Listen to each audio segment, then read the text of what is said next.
ground. But during one game back in the late 90s, Ipswich were 1-0 up and they decided to flip the script. 1-0 to the Tractor Boys, they sang, and a new nickname was born. Let's head to Leicester, famous for more than just a red, well, orangey cheese and Jamie Vardy.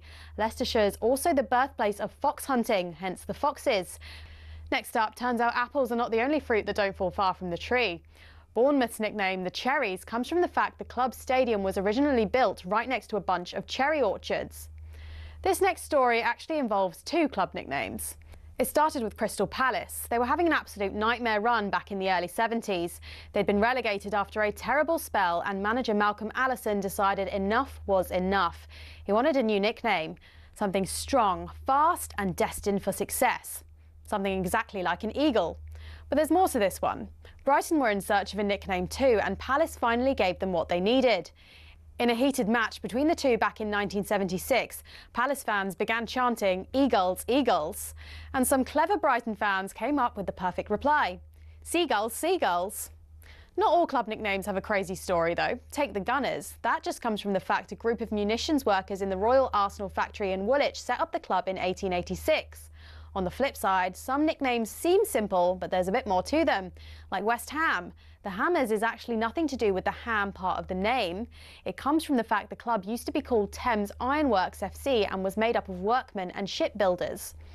So next time the away end's chanting their crazy nickname, you'll now know exactly where it came from.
Yeah, good morning. This is talkSPORT Breakfast with Arnold Clark. Build your own car deal online, all with a few clicks. They make buying your car next easy. I'm Jamie O'Hara Dean Saunders alongside me. Right, Dino? Morning, Jamie. Morning, everyone. How are you? I'm all right, yeah. It's getting a bit darker in the mornings, isn't it? Have you noticed? No. Just slightly darker. Normally at 5 o'clock in the morning, Yeah. it's crystal clear, the sky. Yeah, but Dean, I don't work at this time. I never work at this time. I don't see this time of hour. Bar, I'm doing the sports bar. Yeah. I'm normally tucked up in bed, you know, getting my beauty sleep. And now I get a phone call and said, "You got to come in and work with Dino." Well, that's all right. We've got loads to talk about, especially the golf, the Lions. Yeah, magnificent. Boxing, Usyk. Rashford to Barcelona. Yeah, it's all mental. How you been though? All right, I haven't seen you for ages. Good, yeah. I never really see you. You don't come on a sports bar no more. You don't fancy it? No, but I think you've binned me. I've binned you. I think you've binned me. What do you think? Yeah. I've made a call. Well, gone to the bosses. How come you don't ring me anymore? You've got me the sack off the sports bar as well as a... Do you think I'd ever get you the sack off the sports bar? I love you on the sports bar. I just don't think you fancy coming down at 10 o'clock at night. No. Too busy playing golf, enjoying yourself. I'm not getting any better at the minute, golf. Yeah, no, but you're steady. You're a steady Eddie. Yeah, but I need to get from... I'm playing off 9, but I can't get low. I was off 8. It's the lowest I've ever been. Yeah, it's unbelievable. What are you off now? Bit of a bandit. I heard a rumour. Go on, what's the rumour? You won the Porsche Golf Day. I did. You shot 3 under. I did. 3 under? I played unbelievable. I played some good golf, mate. So, yeah, I was at the London Club. But it was off the yellers. They put the tees forward, for the hackers. Yeah. And but you won it. I ripped it up, yeah. Well, when you buy a Porsche, You get the option to play in the Porsche Golf Day. Hang on, you bought yourself a Porsche. Well, it's not. I didn't buy a Porsche. My missus brought a Porsche. You bought your missus a Porsche? No. I have nothing to do with Have the you Porsche. robbed a bank or something? I know you're skinned. I am skinned. Where'd you get, but my missus where'd you get the money from? Buying a Porsche? My missus has bought the Porsche. I've not bought a Porsche. So she's bought it out of her own money? She bought it out of her own money. She's got her own business. It's her Porsche. Oh, no wonder you got engaged to her. It's true. She's got her own cash. Yeah, of course she's got her own cash. Living the dream. Yeah, I'm absolutely living the dream. So she's bought the Porsche, but then because it's in the household, yeah, they invited me to play in the Porsche Golf Day. And she said, "Do you want to play in the Porsche Golf Day?" I went, "Yeah." And you won it. And then I won. So do you go into a different tournament? I go into another tournament. Yeah, I go into a national Porsche Golf Day, which I've got to play in Loch Lomond, which I can't wait for. So what? So when I went up and got the prize, I was like, thanks to everyone, thanks for putting the day on and all that. And there's like, appreciate everyone looking after us, blah, blah, blah. And I said, by the way, it's not even my Porsche. Did he? So what's your handicap? I'm off 3 or 4. And you shot 3 under? I shot 3 under on the day. It was off the yellows. Yeah, that's my fair handicap's enough. Off the backs. Well, you can't get called a bandit, really, if you shoot 3 under. No, I'm a good golfer on my day. On my day, I'm good. If you shoot 3 under and you're playing off 15, then that's bandit, isn't it? But yeah, there's I love me golf. What putter have you got now? Oh, Dino. What have you got? Oh, a lab putter. I have. I knew you would. Yeah. They're 400 quid, aren't they? Yeah, but golf clubs and cash sorted me out. You know the deal. Come on. Oh yeah. The boys sort us out, didn't they? They look after us. I'm thinking of getting a new set. Come up on the website, and I went, send me that now. Did you? Got it straight away. Yeah. What, they sent it to you for free? Well, no, I got to pay for it, but they look after me, didn't they? Just because you don't get nothing for free off them, you're always having a moan up.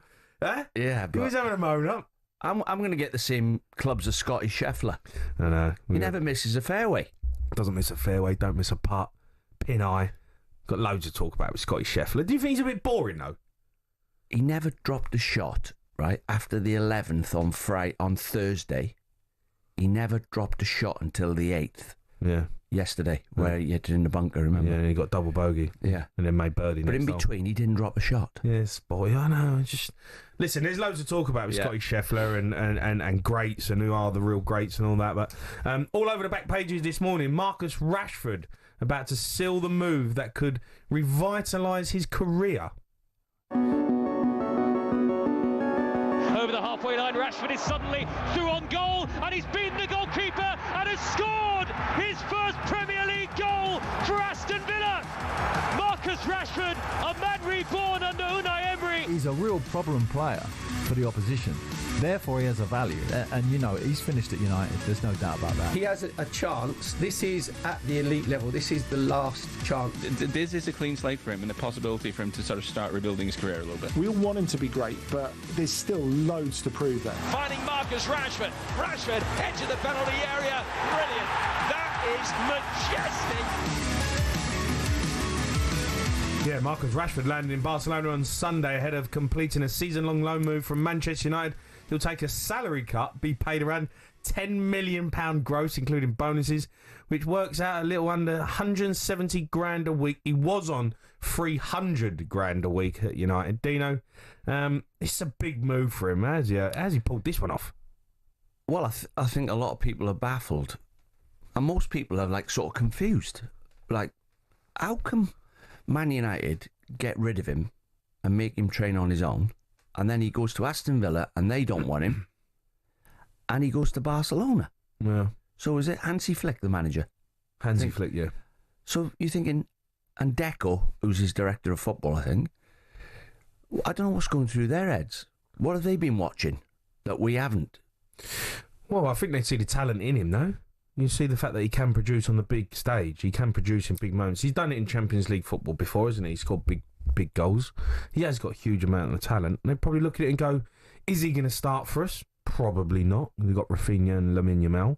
But we've got a lot of games to play. We need a decent winger, backup.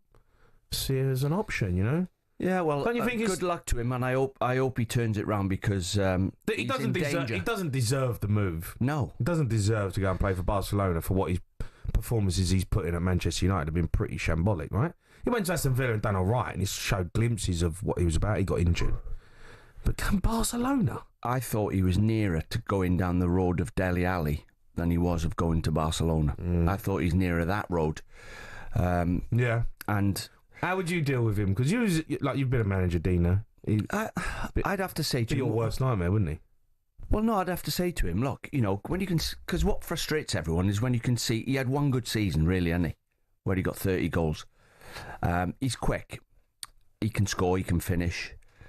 But I would say to him, you've got to look him in the eye and say, what's inside your stomach? What's in your heart and your head? How determined are you? How much do you want to do well? Because that comes from within. I can't motivate Marcus Rashford. He has to motivate himself. Yeah. Every day. You can't, it's professional football at the highest level. That ingredient there is what, for example, Roy Keane's ingredients that made him Roy Keane is, number one, his will to win and make sure everybody else is thinking the same as him. Yeah. That was his best ingredients he had. Forget his talent and his ball striking and his running the game and getting on the ball and playing 1-2s around people, tackling. Roy Keane, that ingredient keeps you at the top. Anybody can get to the top, but not everyone can stay there. Mm-hmm. And he's found it he's been unable to stay at the standard he set when he scored 30 goals. Yeah. And that's in your head. It's in your head and your stomach. Yeah. And, I mean, you've got to enjoy working hard. You've got to enjoy it. No, yeah. If you find running... I hated it. If you find... Well, right, talking about you for a minute. If you find running hard, it must be really difficult to be a footballer. Yeah. I hated running. I used to watch players I played with and I thought, do you like running? Because it must be hard coming into work every day if you don't like running when we play football, which is I knew 75% of my game was running. If I'd stopped running, I was no good. Yeah. That was part of my game. Yeah, the minute I start thinking I'm Teddy Sheringham and I can stand and get the ball back to goal and start playing forget it. I think that's the problem I had. Well, you found it hard running because you had a piano on your back.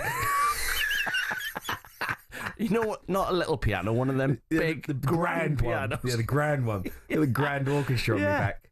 No, I hear you. Do you know that Wolves kit made you look slim, though? I looked all right in that Wolves kit. You completely fooled me.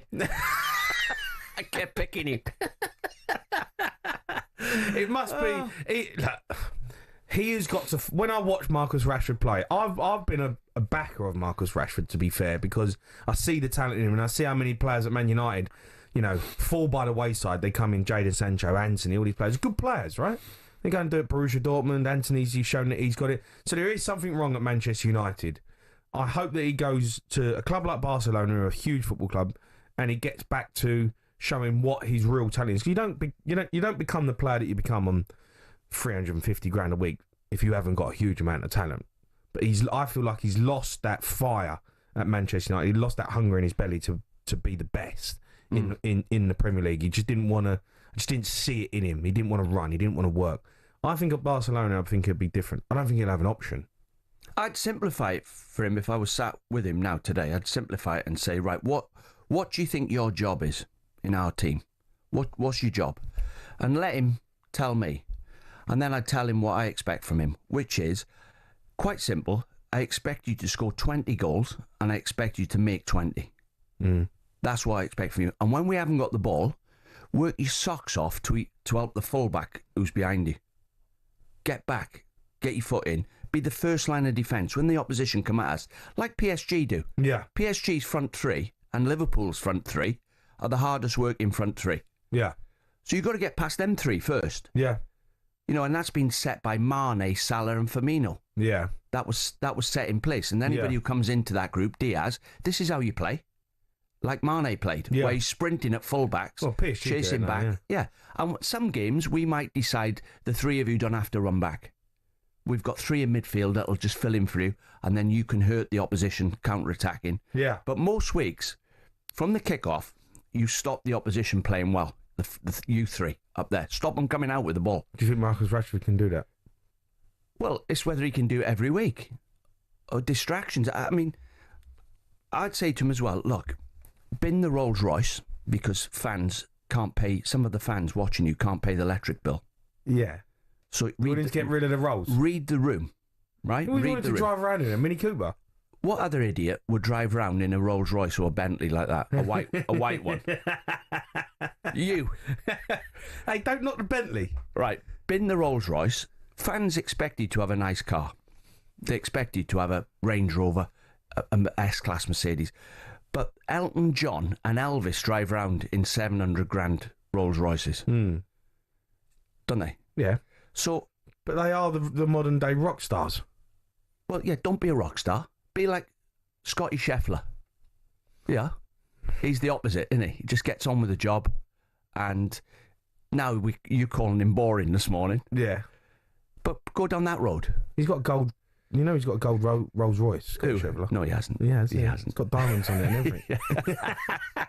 No, I'd say to him, like, just work, just come into training every day, give it your best, score goals, make goals. I'll try and put you right if you're not scoring. I'll try and help you Yeah. with your positional play. I'll people get the ball to you in the way you want it. But you've got to do it yourself. It's got to be inside your stomach. You can have a chat on this. We'll take calls 03717223344 if you agree with Dina about Rashford. Do you think he deserves a move to Barcelona? As well, coming up, we're going to take a look at the back pages. We're going to focus on Scottie Scheffler, whether his dominance could actually be bad for the game of golf.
listening to talkSPORT Breakfast. Me, Jamie O'Hara Dean Saunders. A bit of Wild World by legendary English musician Cat Stevens, which we'll be playing because he turns 77 today. Sold more than 100 million records and has more than 2 billion streams. He was inducted into the Rock and Roll Hall of Fame in 2014. But you, Dino? Yeah, brilliant. And another person we haven't mentioned is Bob Bubka. Remember? Yeah, passed Bob. away. Yeah, I know. Terrible news. Passed away, and we used to speak to him regularly. I love Bob. Great voice. Voice of golf. Yeah. You remember when I picked Matt Kuchar? He come on and hammered me. Remember? He's gonna. Dean, I believe you picked it. His voice. I can't do his voice, but he'll be sadly missed, won't he? He will be sadly missed. He was. Peter Alice used to be the voice of golf that we watched when you're a bit too young for it. Yeah. And then we had Sid Waddell with the darts, didn't we? Richie Bennell with the cricket. Mm-hmm. I really enjoyed speaking to golf. Bob. No, his voice was unbelievable, and he used to come and we used to do him on the sports bar when the Open was on or Masters, and he was brilliant. He used to 25 years he was at talkSPORT. It's amazing. And right at the end of his life, he was in a wheelchair. Yeah, but talkSPORT used to get him on, and he enjoyed it coming on and talking to us. But sad, sad day for sure. I love Bob. I'm going to be honest with you. This might sound really stupid. I don't know who Cat Stevens is. You don't know who Cat Stevens is? No. Well, yeah, but I know that song. Yeah. What's another one of his songs? Oh, off the top of my head, I don't know. But he had loads of #1 hits. Yeah, off the top of my head. Well, you don't know any. You just threw it on me there. I'm not an expert, but I know he's a world star. And I bet if you give me time to make a change, just relax, take it easy. Father and Son. Here's one. Well done, Ed. Got me out of trouble there. Ed, you're playing it like I should know it. Ed's just... This is in me like... Get a job, settle down. If you want, go and get married. Yeah, I think I've heard... I thought this was the Beatles. No. Cat Stevens. He's a bit like Bob Dylan. Have you heard of Bob Dylan? Yeah. Tell me yes. Well, I've heard of Bob Dylan. Yeah. So they like... Mate, come on. Folk singers. I'm a bit more like Craig David. Craig David? Yeah. I went to watch him in concert once. Did you? In Manchester, yeah. Any good? He's all right. Every song seemed to sound the same. Hold on. You went to see Craig David? Craig David, yeah. Why? Well, he was at the height of his career then. Yeah. And you thought, I'm going to go see Craig. I can't imagine Dean. So, how old was you? Oh, I don't know. I took the family with me. They all went. So you're in there. Yeah, Craig David. Craig David. Yeah. Took her for a drink on Monday. Don't worry about that. I'm up with the times. Yeah. All right, let's look at today's back pages with Tesco Mobile for Business. The Back Page Review on talkSPORT with Tesco Mobile for Business. Got a side hustle baking bread? Improve your take-home dough with business phone bills for up to 40% less than the big 3 networks. For verification, see tescomobile.com/business. When the crowd say bow, selector. Tune. Absolute tune. Bow selector. This is still on Craig David. Sam Ellard. How are you, Sam? I'm good. I've just got this image of Dean Saunders getting down to Craig David. And I'm with Jamie. I can imagine, like, Jamie is Craig David-esque. Yeah. I just can't imagine you, Dino, getting down to a little bit of the CD. I know, I'm a big fan of him, Sam. Well, you don't. Took her for a sandwich on Monday. Yeah. Took her for a packet of crisps on Tuesday. Not took her for a glass of Prosecco on Wednesday. Yeah, something like that. You're getting there, Dino. You're getting there. Good morning, boys. Lots and lots of stuff on the back page. Just wanted to mention first something on the front of the Sun. Friends were last night rallying around footy hero Paul Gascoigne after he was rushed to hospital. The Spurs in England great was found semi-conscious by a pal on Friday evening in the bedroom of his home. Gazza was admitted to an intensive care ward but has now been moved to an acute medical unit where his condition was last night described as stable. So of course we all send Gazza our best wishes and hope that he is absolutely okay. Legend. Yeah, it's sad, isn't it? He's obviously been troubled nearly all his life. He's had these addictions hanging over him. I don't know what's wrong with him now, but you dread the day you wake up and read that. I started reading it and I thought, oh no, and then halfway down the page it says he's stable. So yeah, last night described as stable, which is good. So again, we hope Gazza is a speedy recovery. Gents, it's all about the golf really on the back of the pages. Great, Scottie back of the Express. McIlroy salutes runaway winner Scheffler as one of the best ever. Telegraph Sport, Charles play for Scottie. Scheffler still insists golf is not his number one priority, and there's a great picture with the claret jug in his right hand and his little lad in his left hand. He's on a different level, is the headline on the back of the Times. McIlroy pays tribute to Scheffler as world number one wins open with ease. And inside the Mail this morning, golf may not fulfill him, but Super Scottie can rule the game like Tiger. And that's kind of the comparisons now that people are already making. Now, he's a lot of majors away from Tiger, clearly, but he's got 4 to his name at only 29 years of age. I think most people, would think that he's a lot older than 29, but clearly he's dominating the game right now. He ain't on Tiger's level. No. He's not on Tiger's level. How far do you think he can go, Jamie, in terms of domination of this sport? Well, he could probably win 10 majors. You know, there's no reason to say he can't win 10 majors. But you can't, even if he won 10 majors, even if he won 14, 15 majors, which I think is probably a little bit too far, but, you know, you can't compare him to Tiger Woods. No. Tiger Woods completely changed the world of golf. Yeah, and he was electric. Everyone wanted to watch him. I went to Augusta. Scottie Scheffler was playing. All the big names are there, right? Tiger Woods is at the end of his career. When Tiger Woods was on the golf course, no one else mattered. Yeah. Everyone in the whole of Augusta wanted to go and watch Tiger Woods. You could not get near him. Scottie Scheffler played. I think he won. But no one cared. Yeah, because there's a different level of superstars. And Scottie Scheffler's a superstar.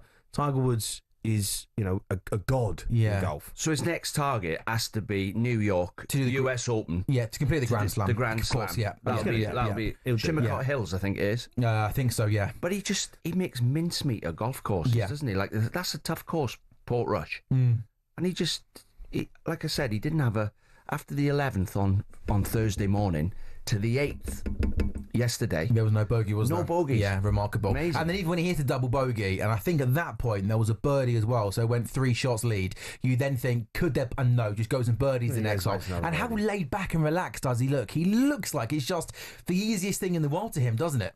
Yeah, he's ice cool, isn't he, right? He's got ice in his veins. He's a bit like Roger Federer. Yeah. You know, like when you watch Roger Federer... He's so composed. So composed, he called him the Iceman, right? And he was just... He's very much like that.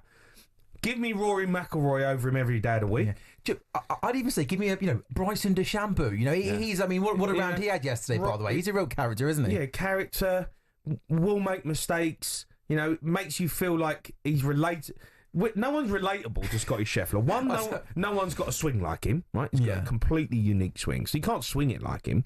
And 2, he's so perfect that you can't relate to him. He's too good, isn't he, basically? He's too perfect, right? Yeah. You see Rory McIlroy will hit a shot that you go, I've hit that shot. Yeah, when Rory's really good, he's really good, but he can also be really bad, can't he, at times as well, right? And that's what makes him exciting, right? Because you think, he has you on the edge of your seat.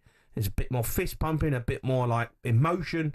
Scottie's very... He's like a robot, isn't he, really, when he's out there? He's very robotic, and, you know... listen, fair play to him. He's a great, great golfer, but... He doesn't excite... I'm going to be honest. I love golf, right? I'm obsessed with it. He does not excite me when I watch it. I don't know why. It just doesn't excite me. The only chance the rest have got is if he buys his own church and becomes a priest and doesn't work on Sundays. Well, you know what, Dino? He's so good. You probably just play 3 rounds, let the others play 4, and still probably end up winning most of the majors. He's so good. You know, we spoke, Dini, in the build-up about, sort of what's the point in, you're talking about golf. I reckon most of the other pros are walking around that course yesterday afternoon asking themselves, what's the point with this absolute generational guy making it look like the easiest thing in the world. But I loved it. What a great 4 days. No, it was great. It was great. It's just on another level. On another level. There we go. All right, Sammy boy. Cheers, boys. That was a look at the back pages with Tesco Mobile for Business. Coming up, we're going to turn our attention to Arsenal. Gabriel said this season will be different, but if they continue to mess around signing a striker, are they destined to always be the nearly boys? That's coming up. The Back Page Review on talkSPORT with Tesco Mobile for Business. Got a side hustle baking bread? Improve your take-home dough with business phone bills for up to 40% less than the big 3 networks. For verification, see tescomobile.com/business.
pads are a footballer's best friend. Even if players like Jack Grealish do wear such small ones you can barely even see them.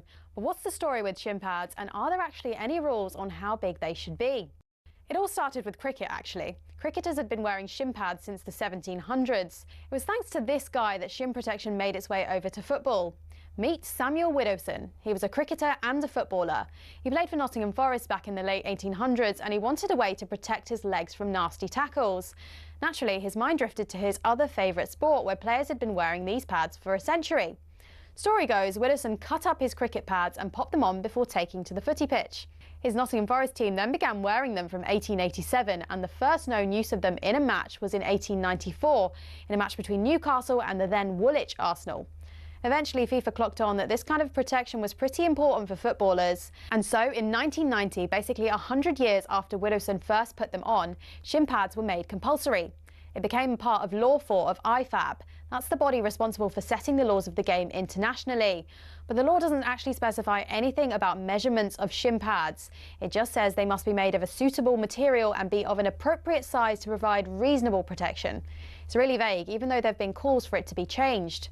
But for now, that's why Grealish and co can still get away with these ones, which are no bigger than a credit card and which seem to offer little to no protection whatsoever.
Yeah, good morning. This is talkSPORT Breakfast with Arnold Clark. Get the UK's best card deals guaranteed. I'm Jamie O'Hara. I'm joined by my old gaffer Dean Saunders. On the back page of the Times this morning, Liverpool have agreed a fixed fee of 69 million, which could get up to 80 million with add-ons for Hugo Ekitike from Frankfurt. Sunday edition host and legendary football writer Henry Winter believes it will be some time before we see Ekitike at his best. I think physicality might need a little bit of work on. The finishing might need a little bit of finessing. But you see how players respond to Arne Slot. You look at Graham Birch and you see how he's trained on. So absolutely, I think he's... and they need him because Darwin Núñez is fantastic, but he's not delivering. Oh, he got a hat-trick yesterday, Núñez, against Stoke. He did. Behind closed doors friendly. Yeah. Fair play to him. He might step up to the plate, you know. I think we all can see a player in there, Núñez. I like Núñez. He misses chances that he does miss some chances. You expect him to score, and he's never took off. But his first season at Benfica, you know, he was a sim, and then his second season, he banged a load of goals in. But at Liverpool, it's never come to fruit, is it? It's like he's put some team together now Liverpool, haven't they? Well, if this sell by this boy, it's 270 million they've spent. 270 million. That's Frimpong, Kirkes, and this lad. So fully loaded up. This lad, his name's Ekitike. You can say. There you go. I can say. I don't know why you're worried about Ekitike. No, this I lad. put my teeth in this morning. Ekitike, but I mean, Henry Winter there was saying he needs a bit of, work on his finishing. Needs a bit of strengthening up. Needs his touch working on. 80 million. Yeah. You'd think you'd get the finished article, wouldn't you, for 80 million? Well, you don't anymore, do you? It's ridiculous. We're going to talk about Liverpool quite a lot today, but let's turn our attention back to the Open. World number one, Scottie Scheffler cruising to a 4-shot win. It's now 4 majors in the space of 3 years. Is he the new Tiger Woods? Scottie doesn't think so. I still think they're a bit silly. You know, Tiger won, 15 majors? It's my fourth. Just got 1/4 of the way there. I think Tiger stands alone in the game of golf. You know, he was inspirational for me growing up, and he was a very, very talented guy, and he was a special person to be able to be as good as he was at the game of golf. And I don't focus on that kind of stuff. That's not what motivates me. I'm not motivated by winning championships, and I don't look at the beginning of the year and just say, hey, I want to win X amount of tournaments. I want to win whatever it is. I don't do that. I have dreams and aspirations that I think about, but at the end of the day, you know, when I wake up and to practice, you know, I feel like what motivates me is just getting out and getting to live out my dream. I get to play professional golf, and I feel like I'm called to do it to the best of my ability. Scottie Scheffler obviously talking. Joining us now to give us his thoughts, European Tour golfer Ollie Fisher joins us. All right, Oz? Morning, Ollie. James, how are we doing? I'm all right, matey. How are you? You good? Are you up Centurion yet? Are you doing the greens? What's going on? Yeah, no, I'm here bright and early. We've actually got Miguel Angel Jimenez here today, so I played a few rounds with him over the years. He's doing a golf day here, so I'm up here bright and early. Lovely. Look, let's talk about the Open. Scottie Scheffler destroyed the field again. I mean, why is he so good? Yeah, I mean, unbelievable display of golf again this week from Scottie Scheffler. I think he's just relentless, you know. The way he plays, every part of his game, from his driving, you know, he's so accurate. He's not the longest out there, but his iron play, you know, he can get that ball to dance around the flags. His distance control, the way he hits his wedges, you know, his putting's improved this year. It's been, you know, a question mark for the last couple of seasons, the fact that he's been so good tee to green, but his putting's not quite as good as the rest. You know, this week, you know, he's been the best putter out there too. And I think when you put them ingredients together, you get a week like this where Scottie blows the field away. Ollie, can you explain to us how he swings the golf club? Because he seems to be different to everybody else. His left foot seems to slide out the way. It's a fade, doesn't he, off the tee? Yeah, his stock shots without doubt a fade. You know, he feels more comfortable fading the driver, like most pros do. But you know, he's got that unique shuffle with his feet. You know, he's dancing around when he hits it. He sometimes looks out of balance. You know, as opposed to McIlroy and Tiger in their prime, they were staying there poised at the end.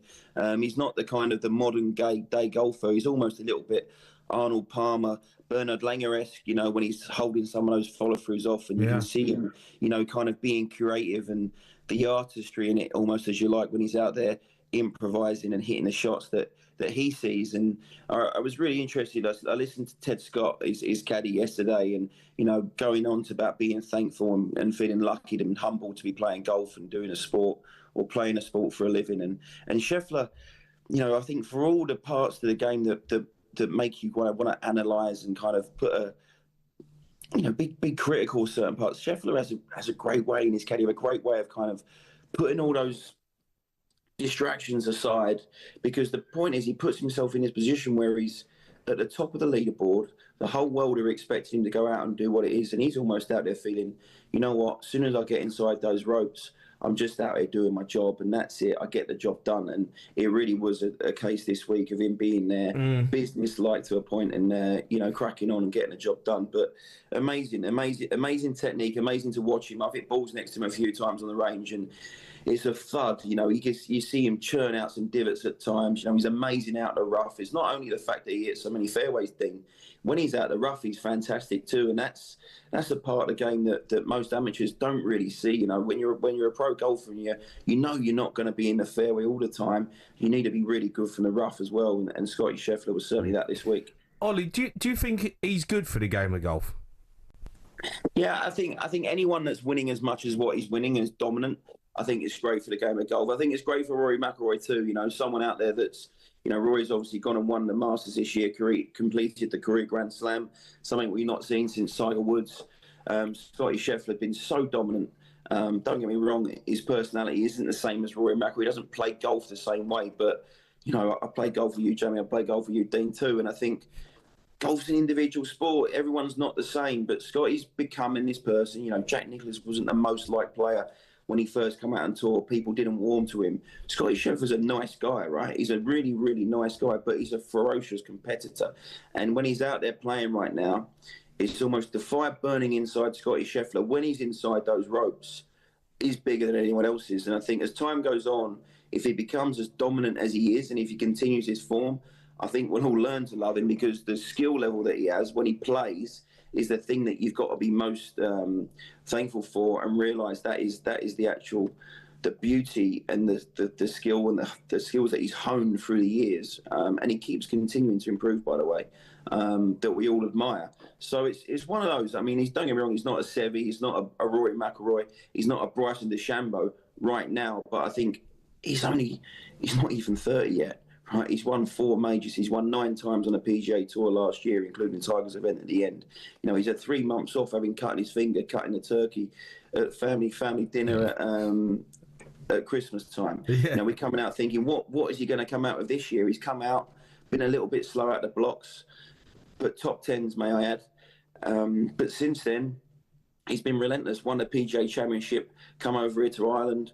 At Royal Port Rush, you know, the Giants Causeway, he's the giant of the game at the moment, kind of maybe just behind Rory McIlroy in stature, but without doubt standing head and shoulders above the rest as well, number one, and he's blown the field away this week. And you know, the British boys put up a good show. You know, McIntyre, Fitzpatrick, Hatton, Fleetwood, Justin Rose 7 under, good performances, and Lee Westwood, who nearly broke the record with a 29. He shot 29, but he had a putt to make it 28 on the last hole. What a performance from Lee. Yeah, brilliant performance. Lee went through qualifying, so he actually qualified at Dundonald Links. You know, he spoke about his passion for the British Open. The Open Championship is, you know, you can't beat. I've been lucky enough to play a few, but it's an amazing tournament. And Lee on the back nine on Saturday, you know how that putt didn't go in the last hole. We hit a great putt. I watched it there, left to right, back flag. And, you know, great to see Lee playing well. We'd love to see Lee playing more, you know, out and on our screens again. But it gives you that. It gives you so many storylines. Phil Mickelson had a great week, you know, a couple of the older guys, but Rose as well. I think Tyrrell Hatton was a little unlucky yesterday. He looked like he had the ball on a piece of string, was playing great, but just couldn't find a putt. And, you know, starting off the day with McIlroy, McIntyre, Hatton, Fitzpatrick, they looked like it was all in the shout, and it sort of looked like that European sort of charge fell away a little bit coming into sort of the end of the front nine yesterday afternoon. And you obviously Chris Gotter up and Brian Harman, a few of the other guys, Wyndham Clark. The Americans actually started to sort of, you know, give a little bit. And it was Scottie. I was really impressed yesterday. We all say he kind of lacks a little bit of personality and doesn't show much fire at times, but he made a couple of great par saves on 6 and 7 from sort of 10, 15 feet, which looked like he was going, okay, he's missed a couple of greens. What's he doing? What's going to happen here? And made a couple of great putts. He drove it in a bunker on 8, and like you said earlier, Dean, you know, made his first bogey in 30 holes, which is an unbelievable feat. Run Royal Port Rush. It's a tough golf course. It was greener than most Open Championship venues that we see, given the fact it's in Ireland. But Ollie, just on the Ryder Cup though, we looking good? Do you think? Yeah, I think so. I think the Europeans have started the year unbelievably well. They've been great in America. We obviously got a huge passion for the Ryder Cup. The whole story about the Americans getting paid to play the Ryder Cup, I don't think sits in their favour right now. The press, I think, are a little against them too, which, you know, from a European side is a good thing. I think the fans are on our side in terms of, you know, going to America. It's the toughest place to go, right, to go and win an away Ryder Cup, let alone be in New York at Bethpage Black. But there's been the trials and tribulations around, you know, the US getting paid $400,000 each, and we're doing this, and we're not going to wear the hat and all that. That's not good for their team. Do you think they should get paid? I think the way that it's always been with the Ryder Cup has been right. You know, it's such a feat to make the team. It's such an experience for the week. You're kind of lifting the whole tour. The whole world of golf is watching you. That's the way we've kind of grown up watching your likes of Seve, Faldo, you know, all wearing that shirt with so much pride. So I think guys are not really expected to get paid from it. Obviously, there's other stuff that comes from being a member of the Ryder Cup team, certainly a winning Ryder Cup team too. But, you know, I don't think it's quite the right picture to be painting going into it. Being in New York, you know, the Europeans' form has been good. However, you know, the Americans right now are starting to play a little bit better. We've got some new faces coming in. Chris Gotterup's been brilliant the last couple of weeks, won in Scotland, and again, tied second at the Open Championship. So this is all building up to be a great Ryder Cup. Some guys that are in good form. Schauffele's coming back into form. It'd be interesting to see if a few of the Liv guys make it. Till Hatton on our side is doing his best, and John Rahm to qualify automatically. I think Luke Donald's been really proactive in making some conversation between Sergio Garcia and a few of the older guys and bringing them back in. So it'd be interesting to see how this lines up next. Ollie, you're a star, mate. Thanks, Ollie. Enjoy the golf Great today. speaking to you, gents. Yeah, have a good day. All the best. Right, still to come on breakfast. Superstar Breakfast preview on talkSPORT with Travis Perkins. Find everything you need for your landscaping project in stock and available for delivery. Terms and conditions apply.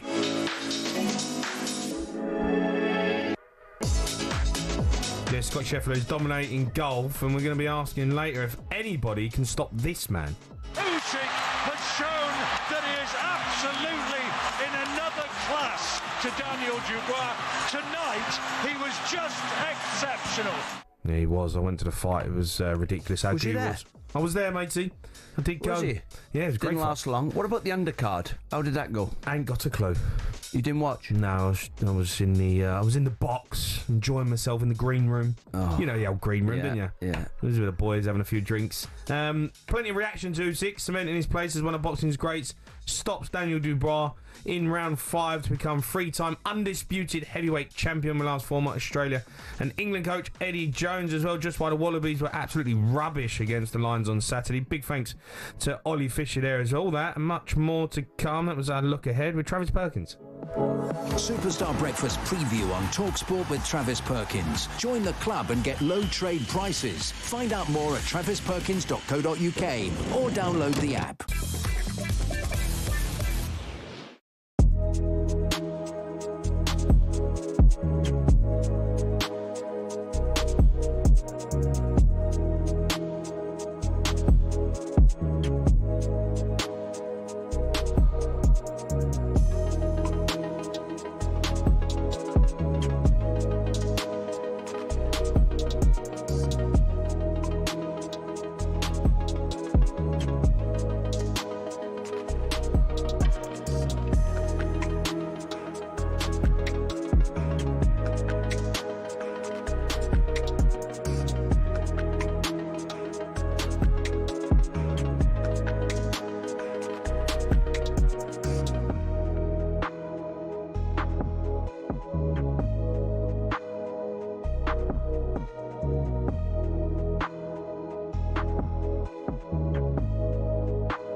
was all yellow.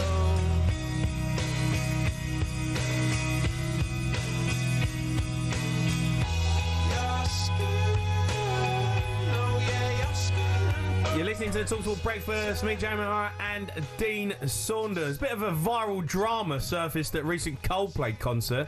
You seen this, Dino? No, I do understand. They get a bit of stick, Coldplay. I think they're brilliant. No. Have you not seen what's happened? No. Well, you haven't... What? Have you lived under a rock? Go on, what's happened? There was an awkward moment where a well-known tech CEO and a HR chief. Oh, I've seen that bit, yeah. Caught on a love cam. Yeah, I've seen that. While both have separated partners. Yeah. The dodgy one. It was a bit dodgy, wasn't it? Ever been caught unaware? Are you on the wrong show?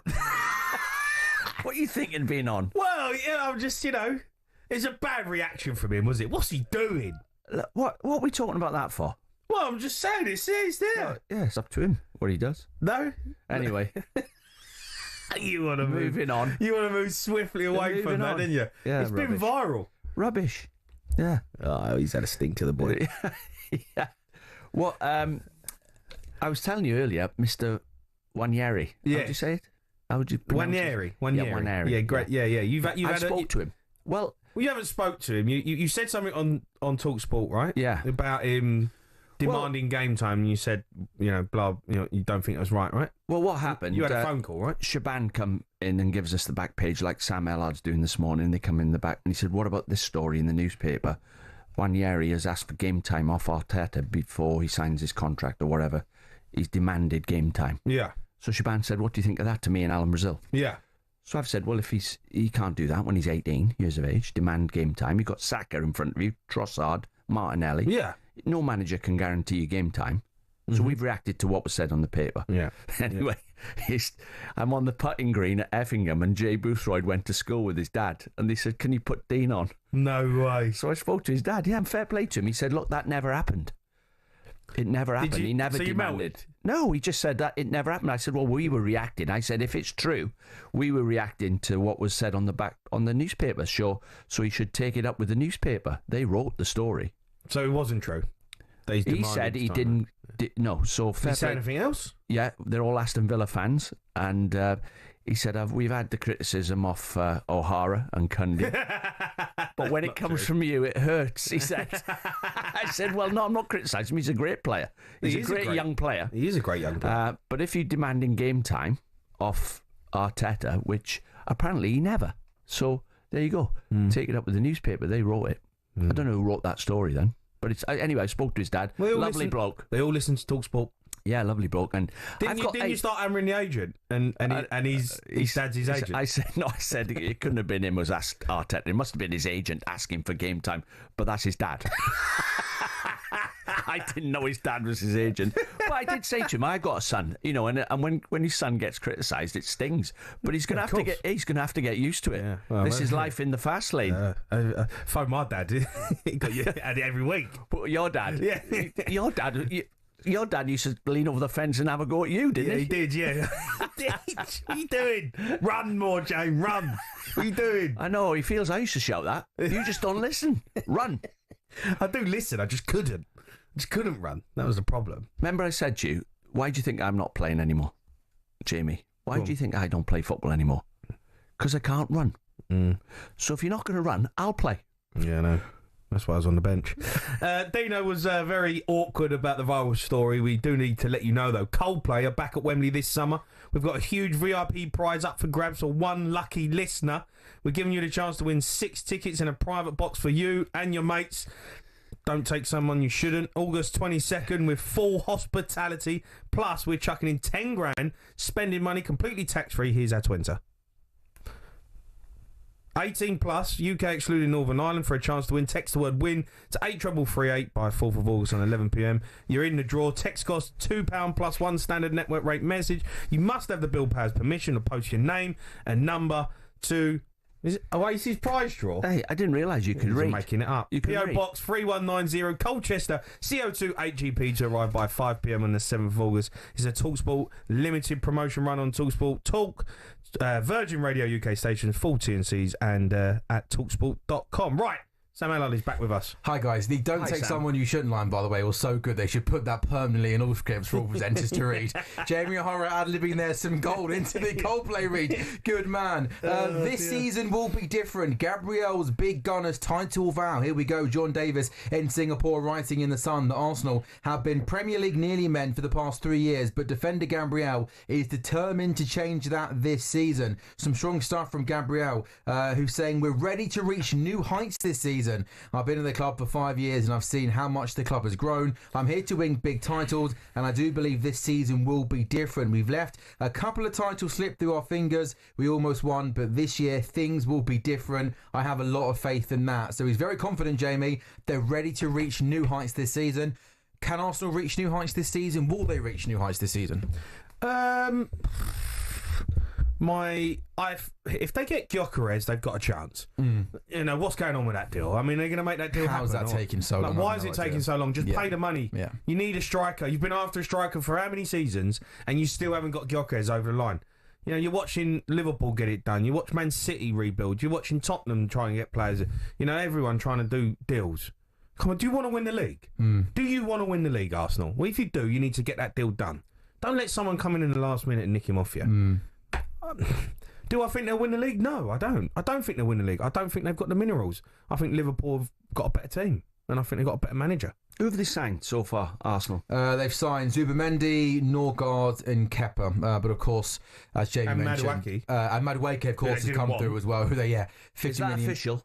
Yeah, Madueke, so that's official, yeah. Well, they're good signings, and if they get the striker, the striker, I'd put him in the hat, I would. It's like it's up for grabs, the title. But Jamie, they're interested. They haven't got the minerals to go over the line. We know they've been in a couple of title races in the last couple of seasons. Is that fair? Do you think, Dino? Not just no, it's not fair. That's not fair. No, Liverpool won the league last year, and when they actually won the league, they'd only lost 2 games. So how'd you beat that? Previous 2 seasons though, leading twice in a row. Yeah, but they're up there. Only one team can win the league. You haven't failed, have you? If you come second, it's not failure, surely. Only one team can win the league. If your ambition is to win the Premier League, then it's failure, isn't it? Hold on. If your ambition is to win the league and you finish second, that's not failure. You failed. So every other team. Hold on. Sorry. What? So every other team that doesn't win the league. So you got the top 4 next season. Okay, right? but every other team's not trying to win the league. Arsenal, Man City, 800 million to win the league. Right? Yeah, they got beat by a team that didn't spend any money and brought in a manager in his first season in the Premier League and won the league. No, so you failed. If you come second in the league, you haven't failed. You failed. You haven't. You haven't failed. If you're Nottingham Forest, you finish second. Amazing. If you're Man United, Tottenham, you finish second. Well done. Right? Arsenal's ambition is to win the league. If they don't win the league, then it's failure. Jamie, it's so difficult to win the league. No, I know it is, but that's your job. So you can have a goal, can't you? And you can get pipped at the post. Okay. Here's a question if you get pipped at the post, the only thing if Man City don't win the league, have they failed? Not really. They're rebuilding. They're rebuilding. So the ambition would be to win the league. Okay. But if Liverpool finish second, is that failure? Not really. No, they're in the hat. They're in the hat. Dino, only one team can win the league. Dino, so the rest haven't failed. With the money that Arsenal spend, and given how close they've come to winning the league, but everybody else has spent. I think. Do you know? I'm not saying they're the only team, but Jamie's bang on there. And this is a compliment to Mikel Arteta that he's built such a good team, such a strong team that we're saying they're ready to win in Premier Leagues. And if they don't win a Premier League, I think domestically that is ultimately a failure because they're at that level now. Have they spent more than Liverpool? Yes. Have they spent more than Man City? Yes. No, they haven't. Who? Arsenal. If you add it up over the years, like every year, they're not spent. So they're all spending. So it doesn't give you the right just because you've spent a load of money. Everybody else is spending. It's a big... That race at the top is like Formula 1. No, I know, but finishing second in the Premier League when your ambition is to win the Premier League is failure. I don't think it is. Arsenal's level now is to win the Premier League, and I think this is a compliment to Arteta in terms of what he inherited 5 years ago. Never finishing it, he's done a great job to take them to where they are. He's done a great job to that level. Yeah. But now Sam, you only play each other twice a season, right? Yeah. So Liverpool only lost 2 games. Yeah. So how'd you jump above that? Even if you had a striker. I appreciate that. So have they failed? Arsenal last season... Or did you just say well done to Liverpool? You can say both, I think. I think Arsenal's ambition last season was, given how good they are, given what great squad he's built, was to win the Premier League, you know? How did Arsenal get on second or third? Liverpool only lost 2 games, and you can't play them every week. Can you? You can't play to stop them. You can but how did Arsenal get on against Liverpool last season? Did they beat... Were they one of the 2 games that they lost? Well, I don't know. I know they definitely drew the Emirates 2-2. You've done your research. Well, but Dino, that's your job, isn't it? But Dino, if you offer Arsenal second place next season... Right now, they're not taking that, are they? Because their ambition next season is to win the Premier League. And I think Arsenal would take second. I would. I think they'd take second. I don't think they take it. They got to try. They got to try and win the Premier League, haven't they? They're not going to take second for a ball's kicked. I think Arsenal would. Do you think Spurs can come above them next season if you get Gibbs White in? No. I tried to tempt you there with a little one. I was like, as I asked that, I thought, you came 17th last season. Are you taking into account where Arsenal have come from? Where they were 5 years ago? What do you mean? They won the Premier League and one of the biggest clubs in the world. No, where they were 5 years ago with a shambolic group of players. Okay. They had 14 contracts when Wenger was there. They had 14 contracts up. They had to sell Sanchez and Ozil. They got Aaron Ramsey knocking the door, give me 300 grand a week. So they were a shambles. No, but Dino, they're a bit like Man United are now. No. Listen, I've got a break. We've got a break. We take calls in this. 03 717 22 33 44. We're going to turn our attention to the Lions as well. The tour is, of course, live and exclusive on talkSPORT, but we asked the question, were the Lions actually impressive in the win on Saturday? That's coming next.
The Lions. Real-life fantasy rugby. Bitter rivalries set aside in a quest to create the world's best team in weeks. There's nothing like it, but who on earth had the idea and how did it all begin? Incredibly, the first Lions tour was organised and funded by three men who played in England's first ever Test cricket match: opening bowler Alfred Shaw, opening batsman Arthur Shrewsbury and captain James Lillywhite. The 1888 Lions squad, then made up of 17 English, 4 Scots and 1 Welshman and a Northern Irishman, took a 46-day boat trip to New Zealand before heading to Australia. The Lions weren't alone on the boat. Also on board were 300 stoats and weasels who were brought over to eliminate New Zealand's rabbit problem. The first ever Lions captain, Robert Seddon, died of drowning midway through the tour while sculling on a river. Andrew Stoddart, who was another of the cricketers there, took over and was the star of the tour. The next one was the first to get official recognition from the RFU against the newly formed Springboks. Although the Lions won the series and beat the Boks again 5 years later, in the 12 series since in South Africa, they've only won 2. New Zealand has proved an even tougher hunting ground, just the 1 series win for the Lions in 11 attempts, which came in 1971. And then there was that nail-shredding drawn series in 2017, only the second in Lions history. Only once have the Lions clinched a series after losing the first test, 1989, when David Campese's infamous ghost pass was pounced upon by Ian Evans. Before World War II, the Lions had a dark blue strip, which on the 1930 tour forced the All Blacks to play in all white. So in 1950, the iconic red shirts, white shorts and blue and green socks combination was born. It remains the symbol of the greatest alliance of adversaries in all of sport. To borrow the phrase from Jim Telfer, the Lions is Everest.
Yeah, good morning. This is talkSPORT Breakfast with Arnold Clark at Buy a Car, and opt in to Arnold Clark Rewards to enjoy access to great giveaways and everyday perks. I'm your host this morning, Jamie O'Hara, and I'm joined by Dean the Storyteller Saunders. It's time to get an update on the rugby, though. In partnership with Tennermen, the British and Irish Lions absolutely coasted to a 27-19 victory in Brisbane over the Wallabies to go 1-0 up in the series. Qatar Airways Lions Tour Roundup on talkSPORT with coverage sponsored by Tennermen. Keep control. It's all eyes on Brisbane. Here we go, test match series up and running. The Lions kick off. The first half performance in general was pretty good by all, really. Russell with a big ball into midfield. Gliding to the right-hand side. The first try of the first test. Maybe the most telling statistic of the first half. The Wallabies got into the Lions 22 once. Jorgensen will take it out to the air, and Jorgensen scores in the right corner. The Lions should win. They should have won this. They should have won by 30 points. Tonight, the Lions showed a lot of confidence, and they finished the job. Hugh Jones combines with Tom Curry. Curry to Dan Sheehan. Try right at the start of the second half. Minute and 15 seconds. Dan Sheehan. I was a bit disappointed with the Lions in the second half. They almost just looked comfortable, and they let the Wallabies back into the game. It's going to be McDermott. Picks it, goes round the edge and score. Just have that little bit of momentum, the Wallabies. The Lions have won the first test match. Full-time Australia 19, British and Irish Lions 27. Yeah, that's how it sounded on talkSPORT. An easy, comfortable win for the Lions over the Wallabies side. They were poor. During the second half, the Lions were 24-5 up and threatened a record scoreline. But Australia managed to get some credit back, but it wasn't enough. Let's get more of this. Cross over to former Australia and England head coach Eddie Jones. Morning, Eddie. Morning, Eddie. How are you, boys? All right? I'm good, Eddie. Appreciate your time, matey. Look, what did you make of the game? Oh, I think the Lions set the tone in the first kickoff. They've been kicking long. They kicked short, got Australia out of their pattern, got 3 points, and then got a try. And really, that was, in a lot of respects, the end of the game. Yeah, they put themselves in a position where they had control of the scoreboard, that scoreboard pressure on Australia. And Australia, particularly, given it's a big series for Australia, put them under the pump right from the start. And I thought, the Lions were really powerful and clinical early. Maybe fell away a little bit in the latter part of the game, but it's easy to try to win the game when it's lost. They did the job first up, mate. Eddie, if you were managing the Aussies now, looking forward to the next test, what have you learned from that game? Well, I think Australia's got to do something at the start of the game to take the Lions out of their comfort. The Lions, if it becomes a structured game, the Lions are just too powerful and too clinical for Australia. Yeah, that's the first thing. And I think so Australia has to do something in the first 20 minutes to upset the apple cart, so to speak. Yeah, do something a little bit different with their kickoff, their first line-out play. They've got to try to mix it up a little bit, come up with something that's just going to psychologically and physically upset the Lions to try to get a lead. And if they can get a lead, they can maybe make the Lions play differently. Mm. What did you make of Tate McDermott's comments? He said that the Lions wanted it more than Australia. Yeah, I think those sort of comments, I never read into those comments too much because sometimes the players are led to say that by the journalists. I think, as you guys know, at the top level, everyone wants it. Everyone wants it. Both teams are well prepared. But at the start of the game, one team gets an advantage, and they either keep driving that advantage. Have we lost Eddie there? We're just frozen a little bit. Advantage home with the Lions did. As you said, they were ahead 24. Lacks energy. They lack enthusiasm. Lack energy. But I don't think that was the case at all for the Australians. Mm. Eddie, is there the coach? Is there any players he can bring into the squad which would improve the Aussies now? Is there like some players who've been injured that he could put in, change the personnel? The line's broke again. We've lost. If you look at Australia, I think there's two guys who's a powerful guy. Back on. It's gone on and off. Eddie, we're going to try and get you back. The line keeps cutting out. We'll try and get England head coach Eddie Jones back. Look, did you watch the game? Yeah. I always like listening to Eddie. He says it as it is, doesn't he? And like there, he was saying they've got to start better. The game was over after half an hour. I thought the start of the game. And by all accounts, I was expecting a bit more stronger. I was expecting way more from Australia. Well, they didn't chuck the towel in. At the end, they come back right in the last quarter. They did actually make a game of it. But it's like when you're 4-0 down, though, and you get it back to 4-2. Yeah, but they got two more tests to think about, and Isu improved from it. And what that result does to the Aussies, whether it knocks the confidence or they learn from it. We got Eddie Jones back. Eddie, you there? Yeah, no, back on, mate. Sorry, Thanks, look, we've just been talking about, obviously, expecting a bit more from Australia. Going into, now, when they go into that next game, you talk about the start of the game, got to be better. What can the Lions do to make it even better? Because this will be unbelievable for them to keep going on and win.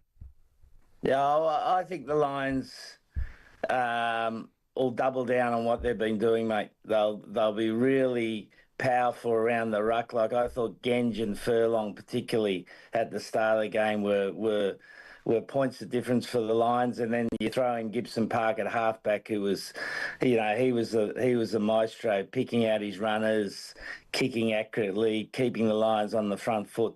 The area the Lions will be disappointed in is they didn't get an advantage in the scrum. And the referee, in a lot of ways, took the contest out of the scrum. So I think they'd be looking to up the ante in that area, particularly with the Italian referee. Eddie, news this morning as well. Owen Farrell will captain the British Lions tomorrow in their midweek game. His leadership asset to the squad? He'll be fantastic, mate. He's played 100 tests, scored the second most points for England. He'll enjoy that opportunity to keep the Lions on the front foot during the tour, because a game like that in reality has got no consequence to the series, but in terms of the feeling within the squad, for those guys who haven't played in the first test, for them to have a good performance in that game will make them feel like they're still contributing to the tour, and I think that's going to be pretty important. Yeah. Eddie, who are your standout men for the Lions? Which players impressed you? Furlong, the tight head, Genge, the loose head. Gibson Park was fantastic, and Finn Russell. He never looked like. It looked like at the end of the game, he was still as fresh as he was at the start of the game. His pass selection, his kicking, and when they got opportunities to score, rugby's like football, isn't it? You got to create opportunities and you got to take them. And every opportunity they created, they took. And there was probably 2 or 3 they left out there, but that wasn't due to Finn Russell's decision. He was very good, mate. Just on Lions captain as well, Mario Tojo made his 100th Test appearance. Unbelievable. Yeah, no, I had him as a young kid with England, first coming through. He's matured into a really fine rugby player. You know, he was that sort of tearaway player when he first came in. He's matured now into obviously a very good captain and a very consistent, tough player. Mm. What about the public, the Aussie public? How have they reacted to that result, Eddie? Well, Australians are like the English, mate. We all love a winner.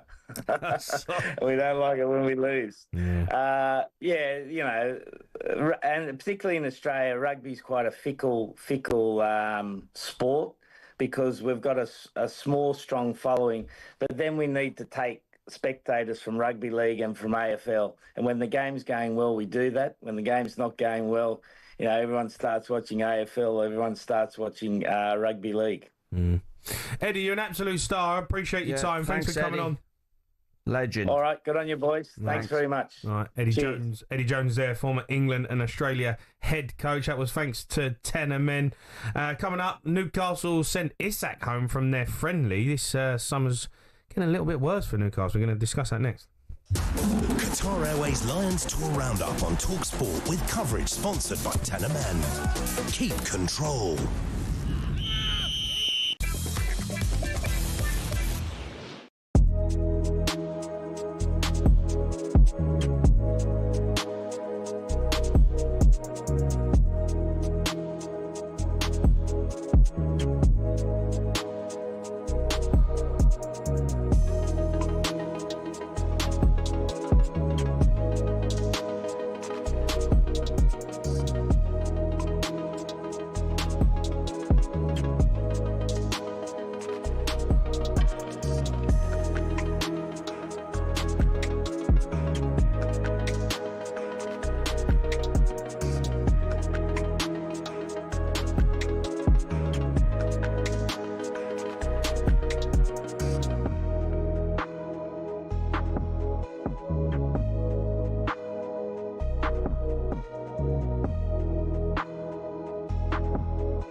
Good morning, this is talkSPORT Breakfast. Me, Jamie O'Hara Dean Saunders. An interesting story coming out of Glasgow, and it isn't Ali McCoist or Alan Brazil falling out of a nightclub. It's Newcastle striker Alexander Usyk was sent home from their pre-season game with Celtic amid rumours of a move to Liverpool. On the call to send Usyk home, Hal said, "It was my decision. He travelled to Glasgow with us, but I decided to send him home due to the speculation around him. But I'm confident he will be a Newcastle player come the end of the window." Former Toon boss Alan Pardew thinks Hal made the correct decision.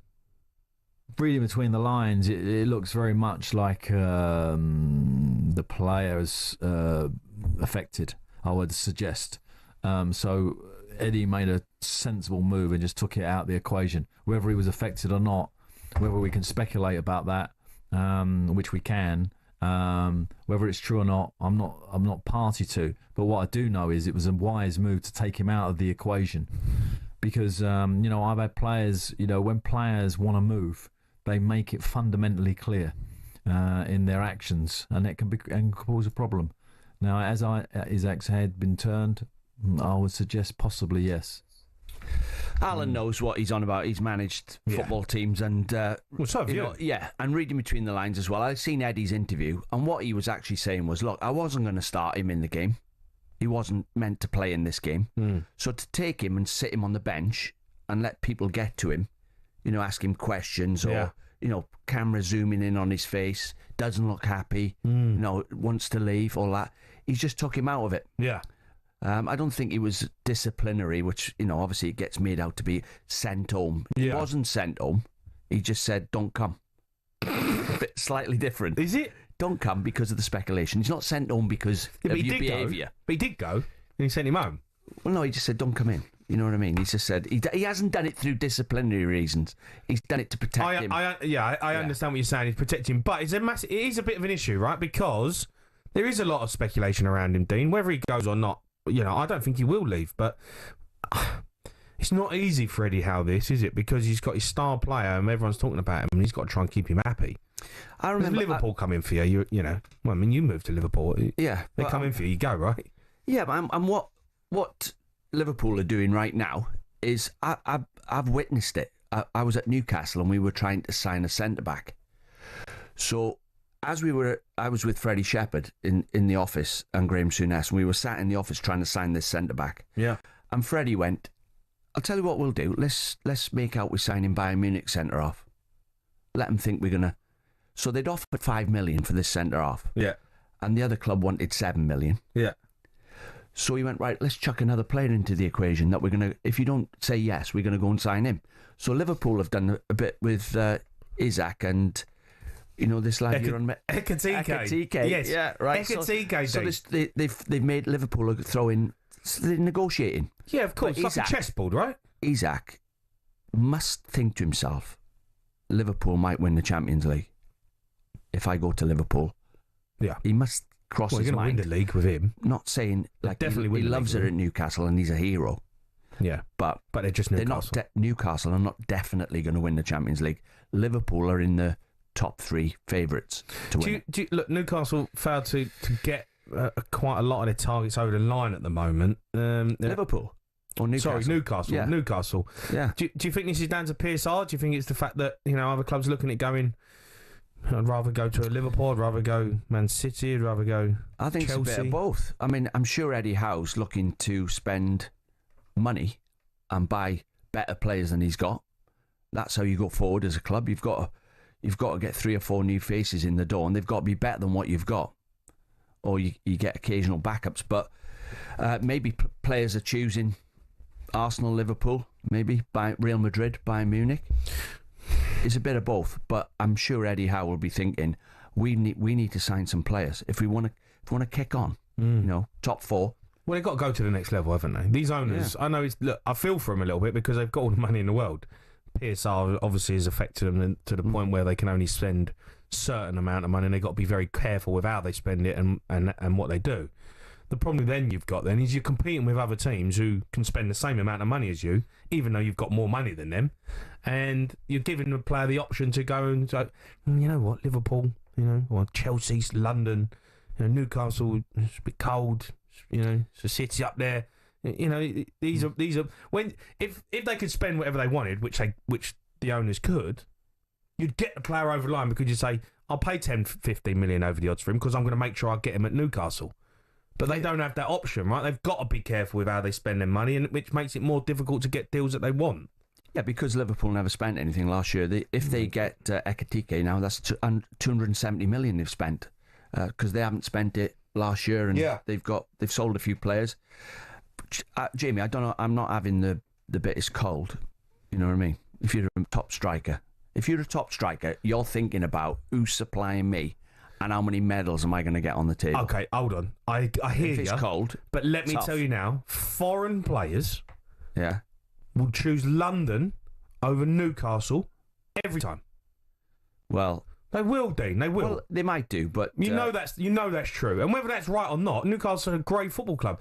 But you have other situations that come into effect with wives, children, where they want to be. Newcastle is geographically is a little bit of an issue for them because they're up north, and maybe the families. It might come into it with the families. The wives might say, "Well, all right, I'll come to London, but I ain't going to Newcastle. I'll come to London. It's a bit easier to get home, easier for my family to come and see me." It's maybe, but not from a playing point of view. You just go for the best team, going to win trophies, playing with the best players. That's why they signed for Liverpool.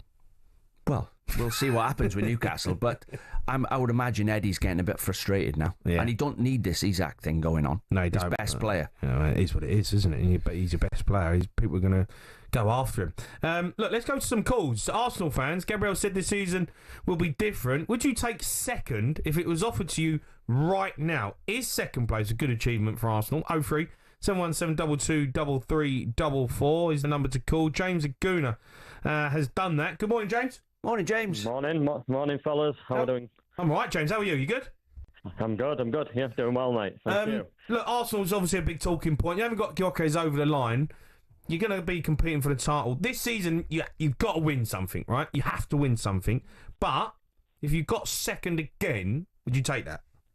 Yeah, I mean, I agree with that. I think, a trophy has to come. I do agree with that. In whatever form that looks like, that can be from the Premier League or any other cup competition. I think a trophy is a must. But, the Premier League, let's be honest, is a 38-game season, and it's not easy. And I think Dean alluded to that. Second place, I can't see that as a failure when you've got the likes of Liverpool, Man City, all of these top clubs that are all competing at that elite level, going out and buying the big players. But you're not Nottingham Forest, James. Do you know what I mean? I'm sorry, you're not Newcastle.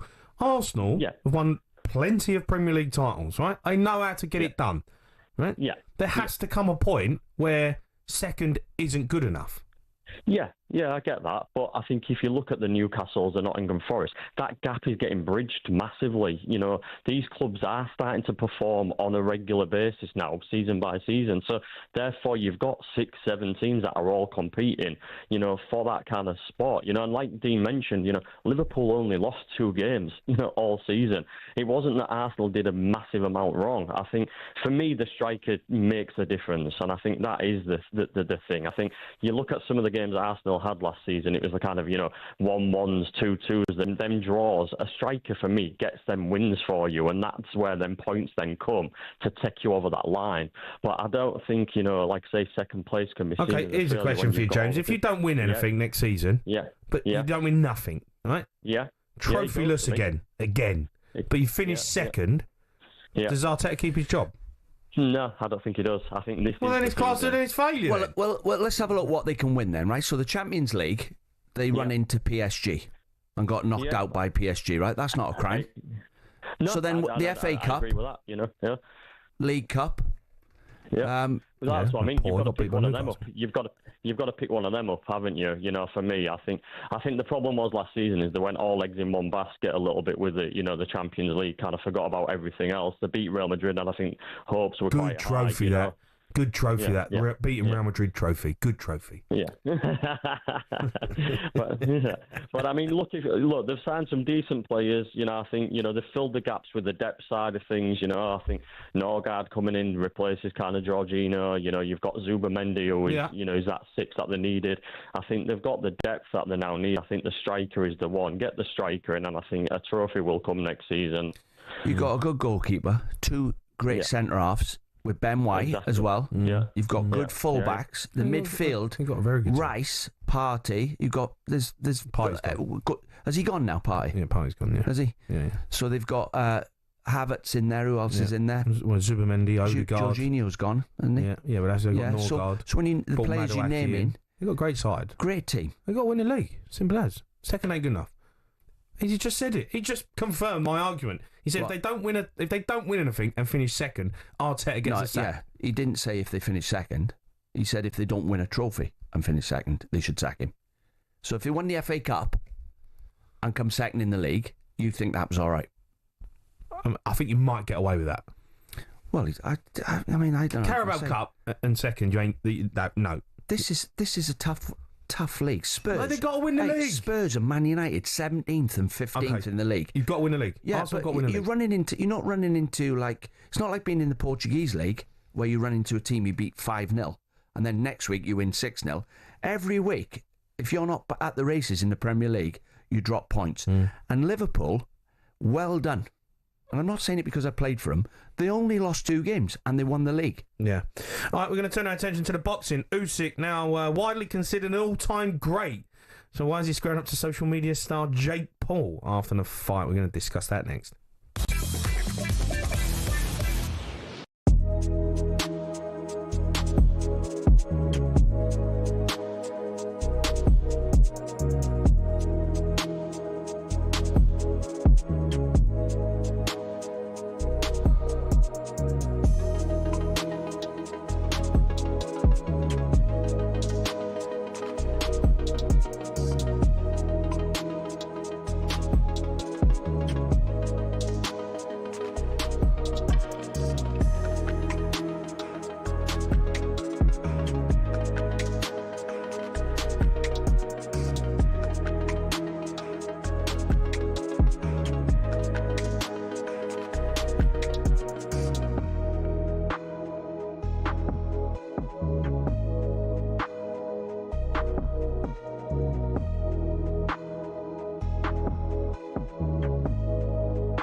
Shin pads are a footballer's best friend. Even if players like Jack Grealish do wear such small ones you can barely even see them.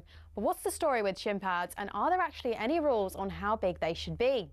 It all started with cricket, actually. Cricketers had been wearing shin pads since the 1700s. It was thanks to this guy that shin protection made its way over to football. Meet Samuel Widdowson. He was a cricketer and a footballer. He played for Nottingham Forest back in the late 1800s, and he wanted a way to protect his legs from nasty tackles. Naturally, his mind drifted to his other favourite sport, where players had been wearing these pads for a century. Story goes, Widdowson cut up his cricket pads and popped them on before taking to the footy pitch. His Nottingham Forest team then began wearing them from 1887, and the first known use of them in a match was in 1894, in a match between Newcastle and the then Woolwich Arsenal. Eventually, FIFA clocked on that this kind of protection was pretty important for footballers. And so, in 1990, basically 100 years after Widdowson first put them on, shin pads were made compulsory. It became part of Law 4 of IFAB. That's the body responsible for setting the laws of the game internationally. But the law doesn't actually specify anything about measurements of shin pads. It just says they must be made of a suitable material and be of an appropriate size to provide reasonable protection. It's really vague, even though there have been calls for it to be changed. But for now, that's why Grealish and co can still get away with these ones, which are no bigger than a credit card and which seem to offer little to no protection whatsoever.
morning, this is talkSPORT Breakfast with Arnold Clark. Build your own car deal online or with a few clicks. They make buying your next car easy. I'm Jamie O'Hara and Dean Saunders is alongside me. Saturday night though, Wembley Stadium, Alexander Usyk cemented his place as one of the greatest heavyweight boxers of all time with a dominant knockout victory over Daniel Dubois.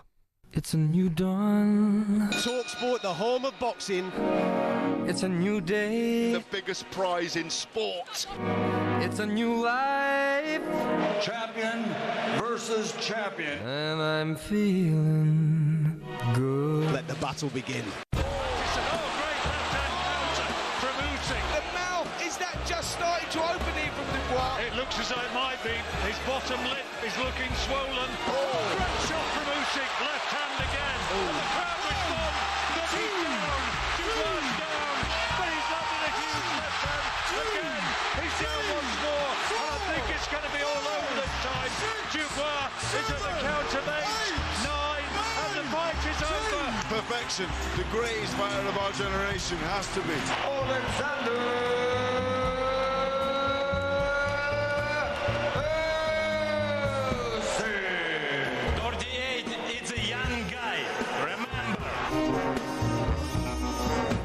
Yeah, that's right. The undisputed heavyweight champion of the world, Alexander Usyk, truly gone down as one of the very greatest in history. Let's get more on this dominance and cross over to talkSPORT's boxing presenter, Adam Cattrall. Right, Cats? Morning, Adam. How are we, fellas? Good morning, gentlemen. How are you, matey? Listen, I was at the fight, Cats, and we're just witnessing one of the greats, aren't we? You know, no one can get near him. We are living in a time of greatness. This guy, I mean, I've been lucky enough to be following him since the Olympics. Some people, obviously, that do what I do have been following him a little bit early because he won a championship in Liverpool in 2008, 2009. But in 2012, you saw it there that there was something very special. Obviously, he's got a very quirky character, so he attracts you that way. And then when you watch the guy fight, he just does things that nobody else is doing, especially as a heavyweight. And in his professional tenure, he was impeccable at cruiserweight. He's now stepped up to heavyweight and he's giving everybody a wallop there as well. The impressive thing for me, Jay, right, is that he's doing it all away from home. At cruiserweight, he went into everybody else's back garden and beat them, and he beat them all in different ways. And now, I know that there's other champions out there in the modern day that are stepping up in weight and doing multi-weight championships. But if you think about it, the gap between cruiserweight and who he's fighting is absolutely gigantic. Cruiserweight limit is 200 pounds. He's now fighting guys at 260, 270, in some cases 280 pounds. And he's not just beating them once. He's then going back and beating them more conclusively a second time. Yeah. And again, he's still doing it all the way from home. He hasn't fought in Kiev as a pro. It's ridiculous what this guy is doing. We are living in a time of greatness. I'm not over-egging it. It's not recency bias. There is a genuine debate as to where he sits in the top 10 all-time greats. Where does he sit, Cats? Mate, it's so hard because to compare eras, if you go back to the 50s, the 60s, the 70s, obviously guys were physically a little bit smaller and therefore the competition that they were fighting were a little bit smaller. They were fighting far more regularly. Yeah. And obviously with time, and as you guys talk about in sport and football all the time, like levels and things that are available to people do change. I don't know the exact number where he fits, but he's definitely in the top 10. And, you know, if people have him as the greatest, listen, man, that's their own opinion. For me, there's others that maybe come in there, the likes of the Joe Lewises, the Muhammad Alis and all those types of things. But he's definitely top 10. With what he's doing in the modern era, it's frightening. Adam, we're not experts on boxing, obviously, but I tried to watch the fight and I thought, let's see if I can see what he's trying to do, Usyk to Dubois. Let's see if I can see. And I did notice his foot movement. He was just moving. He was just moving away, so Dubois couldn't hit him. Couldn't get near him. And then when he was punching Dubois, he made him look like in football terms, he made him look like a non-league player. He made him look bad. Mate, that's the beauty of Alexander Usyk. His training with his little mate Vasil Lomachenko, they came through the pro ranks together, well, amateur and pro ranks together, and their training regimes are completely off the textbook. They don't do it like everybody else does it. There's a lot of ballet, for example, that they use. There's a lot of gymnastics. There's a lot of different techniques, you know, in their training that they incorporate into the game. And you can see it with the way that he fights. He is like a brutal ballerina. His footwork is absolutely sensational. What he does, he stands in range just enough. So therefore, the guy that he is fighting believes that he's going to get hit in a moment. So therefore, mentally, you're constantly working. And therefore, you're throwing at times where he's then making you miss. And because his range control is so good, he's in. His nickname's the cat. He's in like a cat. And he is so accurate with what he's doing. He makes you miss, he makes you pay. That's the art of the sweet science. It is the art of getting hit. Hitting and not getting hit. That's what he does, and he does it better than anybody else. A little bit disappointed with Dubois, though. I get it. He was outclassed. I get it. You're coming up against a great. Expected a bit more from him, though, I'll be honest. Yeah, I can understand that from a lot of fans. You know, he talked a massive game coming into this. I'm going to put it on him. I think there was a lot of maybe overhype and over-egging of the victories that he'd had coming into it. That's no disrespect to the guys that he did beat. We are going in against an all-time great in Alexander Usyk. It's very easy to say, I'm going to put it on him, I'm going to do this and I'm going to do that. When you get in there and you see how good this guy is at moving, it's very difficult to be able to implement the things that people are telling you to do. Yeah. Dean, you've just highlighted it there. The guy's range control on feet, from an Usyk point of view, you get yourself, from a Daniel Dubois point of view, you get yourself into range, the feet are there, right, let the hands go. And Usyk's gone, mate. He's out the back door. And he, like you just said, he makes you look stupid because you're hitting fresh air and then you're getting one or two in the face on the way out too. Jake Paul got himself involved in the action. Surprise, surprise. Have a listen to this. It's going to happen. It's going to happen. I want it to happen here. All the odds stacked against me. I believe that I will beat him and shock the world and create one of the biggest upsets in boxing history. Who's he talking about there, Cats? Is he looking for a fight with Anthony Joshua? If we're talking about Usyk being one of the greatest fighters of all time, this lad must be one of the greatest marketeers, promoters of all time. How the hell has he got himself into this situation? With all due respect to him, from a boxing level point of view, I think he'd definitely struggle to win an English and British title. He might win an area title. You know, I've got to take my hat off to him. He's dedicated to the craft. Yeah. He works hard. He's done wonderful things from a promotional point of view for the women's side of the game. But if he steps in a ring with Anthony Joshua, or I can't remember who we were talking about at that point. He might have been talking about Alexander Usyk, for crying out loud. He wants Joshua. He wants Joshua. Mate, if he steps in with Anthony Joshua, and it's a proper fight and there's no restrictions or anything like that, he's going to get hurt. It is dangerous. It is bad for the sport. It should absolutely not happen. I know that the people will be saying, well, business, money, all these types of things. Come on, man. There's a cut-off point at some point, isn't there? If he steps in with Joshua, Joshua will hurt him badly and it will reflect badly on the sport. That is... You don't think he's got the boxing IQ? Have you seen it, mate? Listen, he stepped in with Tommy Fury and Tommy Fury beat him and Tommy Fury wouldn't win a British title. Come on, man. He's not at the level.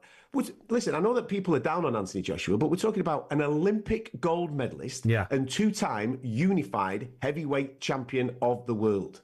Come on. It's disrespectful to the sport. It's like you saying that lads, you play footy, right? It's like me, who plays for the Dog and Duck, saying that I can get on a pitch with you lads and run rings around you. Not a cat in hell's chance. It's never happening, is it? So come on, let's not be daft about it. If you want an exhibition later on when Joshua's finished, all right, well, maybe have a little bit of a fun then and a little bit of a move around. But as a professional contest, do me a favour, stay away. Well, what's the map looking like, the heavyweight map then? Who's the next big fights coming? Well, do you know something? We're in a really good position, man. I mean, it was dead for such a long period of time, and now we've got so many great fights that we can make. Obviously, Usyk's the king. He's like the cherry on top. He's just too far ahead of everybody else. So I think the conversation is, who's the best of the rest? How do we get the best of the rest now? And there's a lot of great names in there. Obviously, Joseph Parker, Ajit Kabayel, and Fabio Woodley are all interim title holders. For me, Joseph Parker's next. If Usyk wants to fight on, Usyk versus Parker, I think, is the fight that I think a lot of fight fans would want to see. Ajit Kabayel maybe could fight someone like a Lawrence Okoli, who come off the back of a victory at the weekend, who's his number one with the WBC.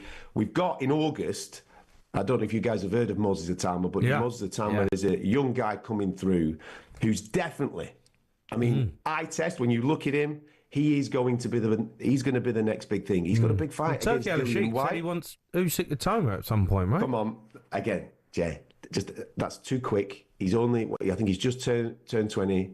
Usyk's an alien. He's from a different planet. Yeah. If you put Itoma in with him now... Yeah, you're going to ruin him. You could ruin him. Yeah. So let's, Utoma's got a big fight. He's got Dillian White coming up in the middle of August. If he comes through that and he looks flash...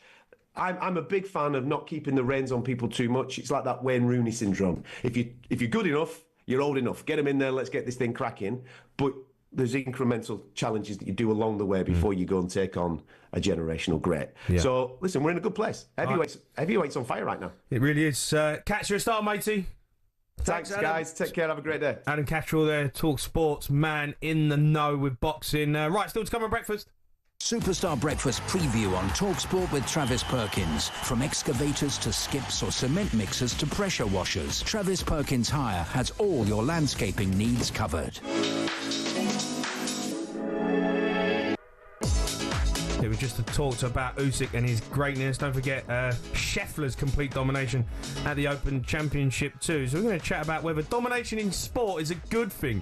We'll be ranking Usyk and Scheffler in terms of all-time sporting greats. Don't miss that. Also, 03717223344 is a number to call. Marcus Rashford looks like he's blagged himself a move to Barcelona. We want to ask you, is he good enough to play for one of the great European clubs? Does he deserve the opportunity to go and play for one of these clubs? As Arsenal fans as well, having a bit of a chat about whether second is good enough for you. Would you take that this season? 8 AM this morning, we're taking your calls after Dean said he is gobsmacked by the move with Marcus Rashford. That was a look ahead with Travis Perkins. Superstar Breakfast preview on talkSPORT with Travis Perkins. It's easy to hire at Travis Perkins with a Travis Perkins trade account.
Yeah, good morning. It's talkSPORT Breakfast. Me, Jamie O'Hara Dean Saunders. Some of the headlines you're waking up to this morning.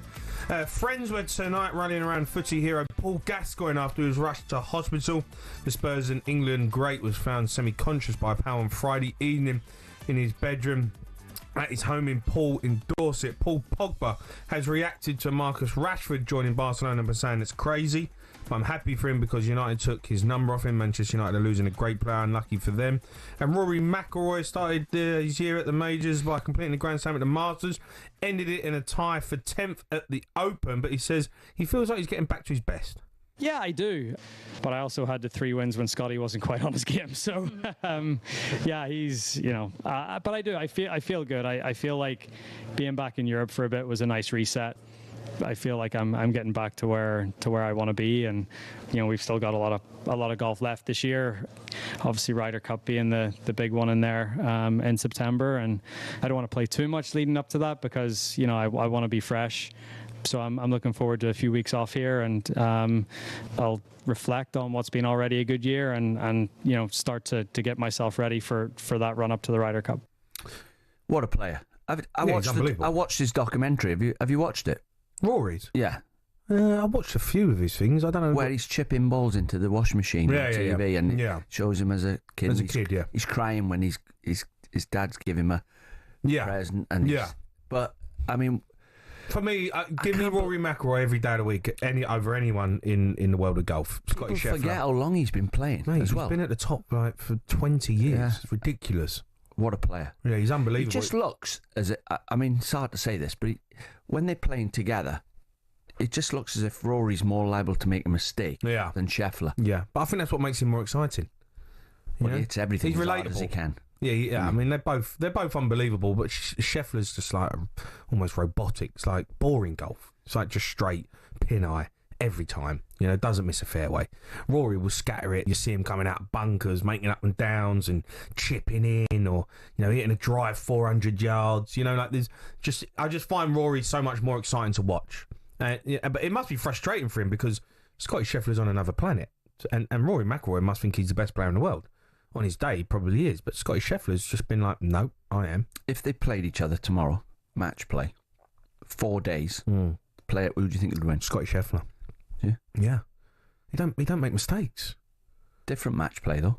Yeah, different match play, I guess. Yeah. I mean, I'd love to watch it. Don't get me wrong. But ain't gonna happen. I'd love to see that. Remember, Shell's one from the world of golf. Remember that?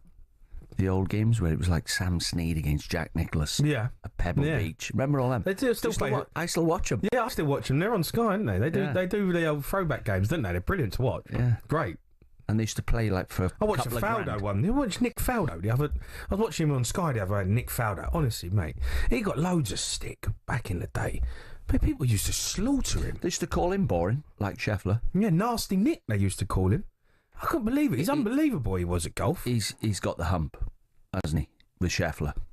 Scheffler saying, like, if I win a major, 2 minutes later, I forgot about it. Yeah. Or not, he never said that, but he said, like, it's gone. Nick didn't like that, did he? Nick went, like, he's won 6 majors, and he still loves it. Yeah, proud of himself. Yeah. Right, time for this. Stick a load of singles in there, and then they fall in love. Of course it's hard. It's supposed to be hard. A 36-year-old, you'll have the knock, because she will. Just because it's offering its teat, do I really have to muscle on that? Is there anything in your personal life that could be causing you stress, sir? I'm not a great lover. Hello. Oh. What's your name? Sarah Louise. Sarah Louise. Crack, you're up for it, aren't you? I was in love at the time. That's what I was doing. At the time. Sam Elliott is back with us for a bit of Transfer Tinder. Transfer Tinder. It's simple. We want to make some matches this Monday morning. What's these things you're on now? What is it? Tinder or Grindr or what is it? What are you on? I'm not. I'm on Hinge personally, but everyone does their own thing, right? But Dean, this isn't about me. Not Hinge. Hinge is all right. What is it? You met your missus on there, didn't you? I met my missus on Hinge. Well, there what we go. Is Hinge? No. It's the dating platform. What's the difference between Hinge and Tinder then? Well, Hinge is a bit more classy. What? It's a bit more classy. Well, it's a bit more classy. It's a bit more professional. He's gone up a league. Yeah. Well, it's like... I'm surprised you weren't on Raya, Jamie. You know, it's a bit more of a celebrity dating app, that one, isn't it? Who said I won't? Oh, there we go. Not anymore, right? Yeah. Not no more. What about if you're a 4 o'clock in the morning bloke? Yeah. How can you step into Hinge then? What do you have mean? to stay down in Tinder? What do you mean? Well, if you're not the best looking bloke, anyone how do you can get be up? on anything. Well, you can just, go on there and shoot your shot. Shoot your shot, there we go. Yeah. But I want to make some matches this morning with some football players and some football clubs. Okay, let's see who we got on Transfer Tinder this Monday morning. First up, James Trafford, age 22, height 6'6". Is Trafford a match for Man City? Now, Trafford not typically the most popular name in the blue half of Manchester, but could Trafford be going back to his first love? City in talks of Burnley to reduce the £40 million buyback clause. So James Trafford to Man City. Are we swiping left or are we swiping right? Is this for Man City or James Trafford? What's right? Just because I don't right is we want to make that move. We want to make that happen. Yeah, we want to match that up. Yeah, we want to. Do we want to match James Trafford and Man City? No, he's not going to play. Left. You're swiping left. He's not going to play. You want to play instead of Edison now? No, I mean Edison's still number one. Come on. Yeah, I want to go there. James Trafford needs to play week in, week out. Okay, so typing no. There we go. No, thank you. Who we got next on Transfer Tinder, I wonder? Vinny Jr.'s on there, crikey. Age 25, height 5'9". Is there a possible match to the Saudi Pro League? Is he more Riyadh than Rio? With Bellingham and Mbappe arriving at Madrid, does he feel like a little bit of a third wheel? And nobody likes being a third wheel, do they? There's nothing worse, is there, Jamie? No, I've been a third wheel a few times. What's the third wheel? Well, when you got them two together and you're kind of just standing and watching and wishing it was you. I've been them. Is that the same as Gooseberry? I don't know what that is. Yeah, a bit of a gooseberry. Yeah. What's a gooseberry? Yeah, gooseberry. Like, come on, Sam. A gooseberry. Yeah, same thing. You go out with a couple. Yeah. On you go out on and you're stood there like a lemon. Oh no, like just watching them two. Yeah, I've been. That is basically me my whole life. That's Sam every Saturday night. Literally, yeah. He's only got a couple of years left on his contract. The Sun say the fee could be £302 million. They say money can't buy you love, but when it comes to Vinicius Jr., it probably can. Are we matching Vinny Jr. to Saudi? No. Surely not. Swipe left. No, he's too good at 25 to go to Saudi Arabia, isn't he? Too good. Doesn't matter how much money. He's got loads of money. He's playing for Real Madrid. Yeah. Do us a favour. See, Aubameyang's left Saudi. Just left. He's not on Transfer Tinder this morning. No, I know, but he's back. He's give it a year and binned it. There we go. Last one for you on Transfer Tinder. He's still there. Jacob Ramsey, age 24, height 5'11", still trying to be matched maybe to Nottingham Forest, a Villa boy through and through, but is it time for Parsh's new? A versatile midfielder believes to enjoy walks in the forest. Will Nuno Espirito Santo be tempted to take a walk down Ramsey Street? Is Jacob crackers for a move to Forest? What do we reckon then? Jacob Ramsey to Forest, are we swiping left or swiping right? I'd swipe right. No, Villa got to keep him. Villa got to keep building. Don't let your best players leave. If you let your best players leave, you're in trouble. You're dismantling. Yeah, but if they're willing to listen to offers for him, and then I'm off. See you later. No, don't sell him. You're saying this. You're quite. On Tinder, you're quite fussy. You're quite picky, aren't you, Dino? Dino, you're getting no matches, mate. Are you quite picky? I might have to. Yeah, well, is Hinge is it a better option? Well, Tinder. You get a match up on Tinder, mate. You swipe right a lot more than you normally would. And Transfer Tinder just sounds better, doesn't it? Than Transfer Hinge, right? I mean that's mainly why we went for Tinder, right? Yeah, there's plenty. What's the other ones? Fish in the water or something? There's loads of there's loads of them. Yeah. What's that one? Bumble's good because on Bumble, the girls have to match the boys first. That must be a tough gig for you. I never got a match on it, Jamie. There must be a site for ugly people. Did you know? There must be. Just you've got to be ugly. You've got to be a 3 out of 10. Come on. There's love out there for everyone. There's someone out there for everyone, mate. What's inside. Well sounds. Yeah, that sounds good. What was your opening lunch, your missus? Do you remember? No, I can't remember. Oh, shame. I'll try and remember. That's a nice dress you got on. Yeah, it worked. Do you know what I mean? I'm marrying her. Yeah. Congratulations. Are you getting married? Yes, I'm getting married. I thought it was a joke. What do you mean? That's bang out of order, Dino. Well, I thought he was messing about. Idiot. Second time lucky, Dean. Second time lucky. Coming up, why do Barcelona want to sign Marcus Rashford? We're going to talk that. Can he salvage his career? Does he deserve the move? 03717 22 3344.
Scottie Scheffler's on a different level, says Rory McIlroy, after the world number one's unflappably calm head produced another metronomic display, a fourth major trophy and his first claret jug. Scheffler, of course, had sent journalists into a spin pre-tournament with his "What's the point of it all?" press conference, and he clarified post-victory that although he absolutely loves his golf, it's not what defines him.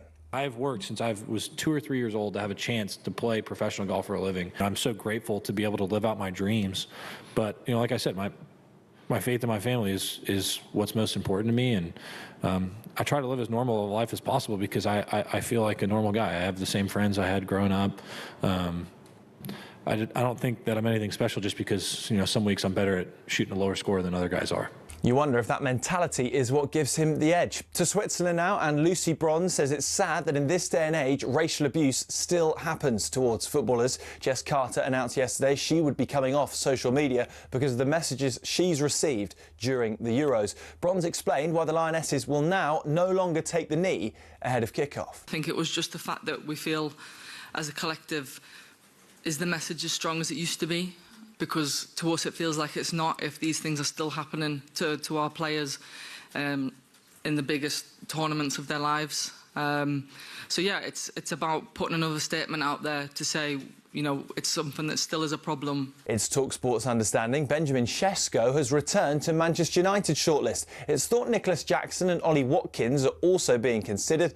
As for Marcus Rashford, what does Alan Pardew make of his impending dream loan move to Barcelona? Barcelona would definitely be a good fit for him because, you know, the way they dominate possession and the way they keep the ball, same as PSG, I could see why Rashford is an attraction to them.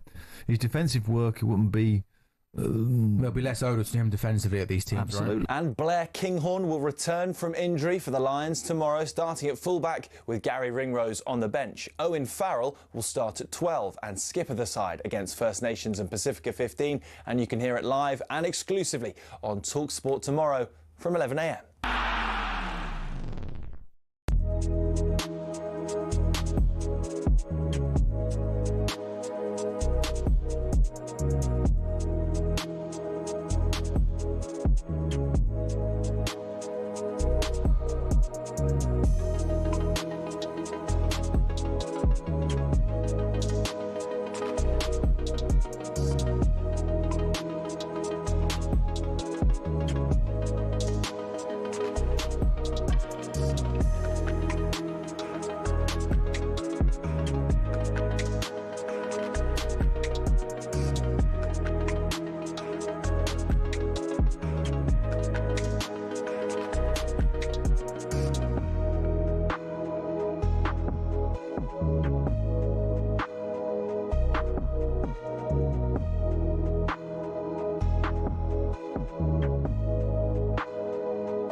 You are listening to the talkSPORT Breakfast with Arnold Clark. Get the UK's best used cars deals guaranteed. I'm Jamie O'Hara. My old Wolves gaffer Dean Saunders is alongside me. On the way for you this morning, we'll be discussing whether dominance in sport is a good or bad thing. Scottie Scheffler, Alexander Usyk both extended their legacies with easy victories over the weekend. Should we be appreciating greatness while we have it? 03717 22 3344. You can have your sound live. National radio. Crossing as well to Switzerland as the Lionesses prepare for a 6th consecutive major semi-final. Adrian Dome joins us to preview tomorrow's clash with Italy live on talkSPORT. Now, though, this man is off to sunny Barca. Over the halfway line, Rashford is suddenly through on goal, and he's beaten the goalkeeper and has scored his first Premier League goal for Aston Villa. Marcus Rashford, a man reborn under Unai Emery. He's a real problem player for the opposition Therefore, he has a value. And, you know, he's finished at United. There's no doubt about that. He has a chance. This is at the elite level. This is the last chance. This is a clean slate for him and a possibility for him to sort of start rebuilding his career a little bit. We all want him to be great, but there's still loads to prove there. Finding Marcus Rashford. Rashford, edge of the penalty area. Brilliant. That is majestic. Yeah, Marcus Rashford landed in Barcelona yesterday ahead of completing a season-long loan move from Man United. He'll take a salary cut, be paid around £10 million gross, including bonuses. Works out a little under 170 grand a week. He was on 300 grand a week at United. Then does he deserve some credit taking a pay cut? I don't believe that. What do you mean? Well, would you take 170 grand a week pay cut? No. He ain't done that. I don't know anybody that would. Well, surely. Well, I mean, if he has, does he deserve some credit? If he's taken a pay cut, I mean, if you're going to Barcelona, then you do anything. I mean, there's only a few clubs you'd leave. Say you were playing for Liverpool now, or you're playing for Arsenal. There's a few clubs you'd leave for: Real Madrid, Barcelona. Yeah. Who else? Well, that's it. Yeah. I mean, Bayern Munich. Not Bayern Munich, not PSG. I think you would. You Bayern Munich, come on. No, you'd leave to go and pay. I think you would. When you were a kid, when we were kids, footballers, you just used to think, imagine playing for Real Madrid or Barcelona. I never said imagine playing for Bayern Munich. It was always Barcelona. Like, there's some flair about them. Yeah. No, I hear what you're saying, yeah. But it's a great move for him, and whether he deserves that move, well, he don't, does he? But he's you don't he's think he landed on deserves his a feet. move? No. How's he deserved a move? Do you know what? These 5 players that they've binned, and they've got them training on their own. Yeah. Like Jadon Sancho, for example. How much did they pay for him? 70 million? It's 80 million? 80 million, right? So Ten Hag sends him away to clear his head in Holland. Yeah. You know, I wonder if they think to themselves ever, and ever comes on their conscience, you know, by my behaviour, I've just halved my value in the transfer market. So Jadon Sancho probably now 70 million. He's probably worth 30 now, only because he decided not to apologise to Ten Hag. You know, if he'd have come back and just said sorry, get me back playing, so he put himself out of action for 6 months, didn't he? Yeah. While every week that he's out of action, his value's going down for the club. Okay, but just on Marcus Rashford, you know, he is a talented football player. A brilliant football player on his day, right? He can produce at the highest level. Going to Barcelona, we've got a World Cup coming up, Dean. You know, Marcus Rashford, if he's playing, he's doing well, surely he's going to have the opportunity then to, you know, score goals for Barcelona, get in the England team. He can produce brilliance. Do you think he's got the fire in his belly? I don't think he can produce brilliance. You're not convinced. No, I think a talent is turning up every week. That's the biggest talent you've got. That's discipline. Turning up every week, having the mindset to turn up and perform every week. You could play 4 games for Arsenal now and be the best player. Well, I couldn't. But something stopped you from doing it every week. And I'm talking about you as your manager. I can talk to you like this. Right. Something stopped you from doing it every week, didn't it? I can't believe Dean still talks to me. Whether your mind goes off or whatever. Sorry, Gaffer. It's a talent to turn up every week. Sorry, I was rubbish this week, Gaffer. The best players, normally, the ones like golf, any sport, Scottie Scheffler's got his attitudes bang on. To turn up every week and play like he does without his mind wandering. Yeah. Or being ill-disciplined. So I don't think he's had one good season where he scored 30 goals. But as you know, certain managers like certain things. I could not work with lazy players unless you win the game for us every week.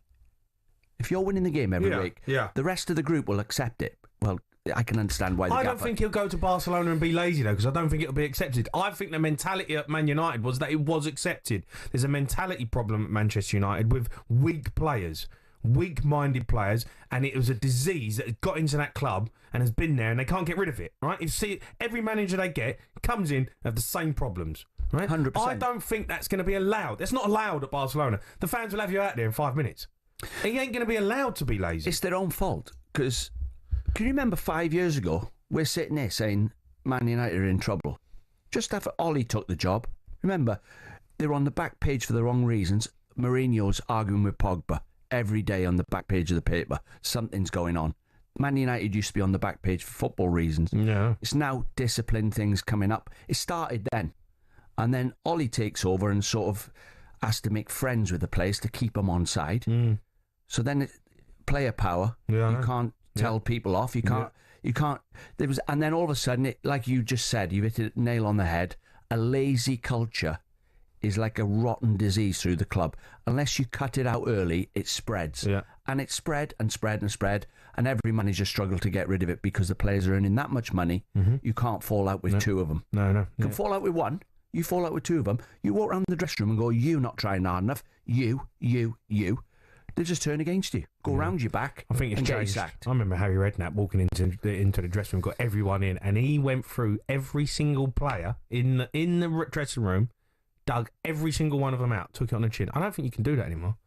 No, you can't. He was like, see you, unacceptable, not having it. I don't think you can do that anymore as a manager, and I think that's what we're producing weak-minded football players. Let's get some calls. 03717223344. Michael, the Man United fan. Right, Mike? Hi, Michael. Morning, Dean. Mikey, what do you make of the Rashford deal? It's a bad deal. Who for? We didn't get rid of him. He's on a loan deal. We've not got rid of him. That's the problem you got now. These players, no one wants him. We're going to be building. We need to get rid. It don't work like that, though, Mikey. Can't just get rid of him if no one's going to pay the money. Well, they should have supported that before they signed the contract of $350,000 a week. But you know what, Mike? That's one of the reasons maybe why Barcelona have taken him, because there's no transfer fee. No, of course. They haven't got, and they've got financial problems themselves, so they can't fork out 50, 60 million. So they take Rashford.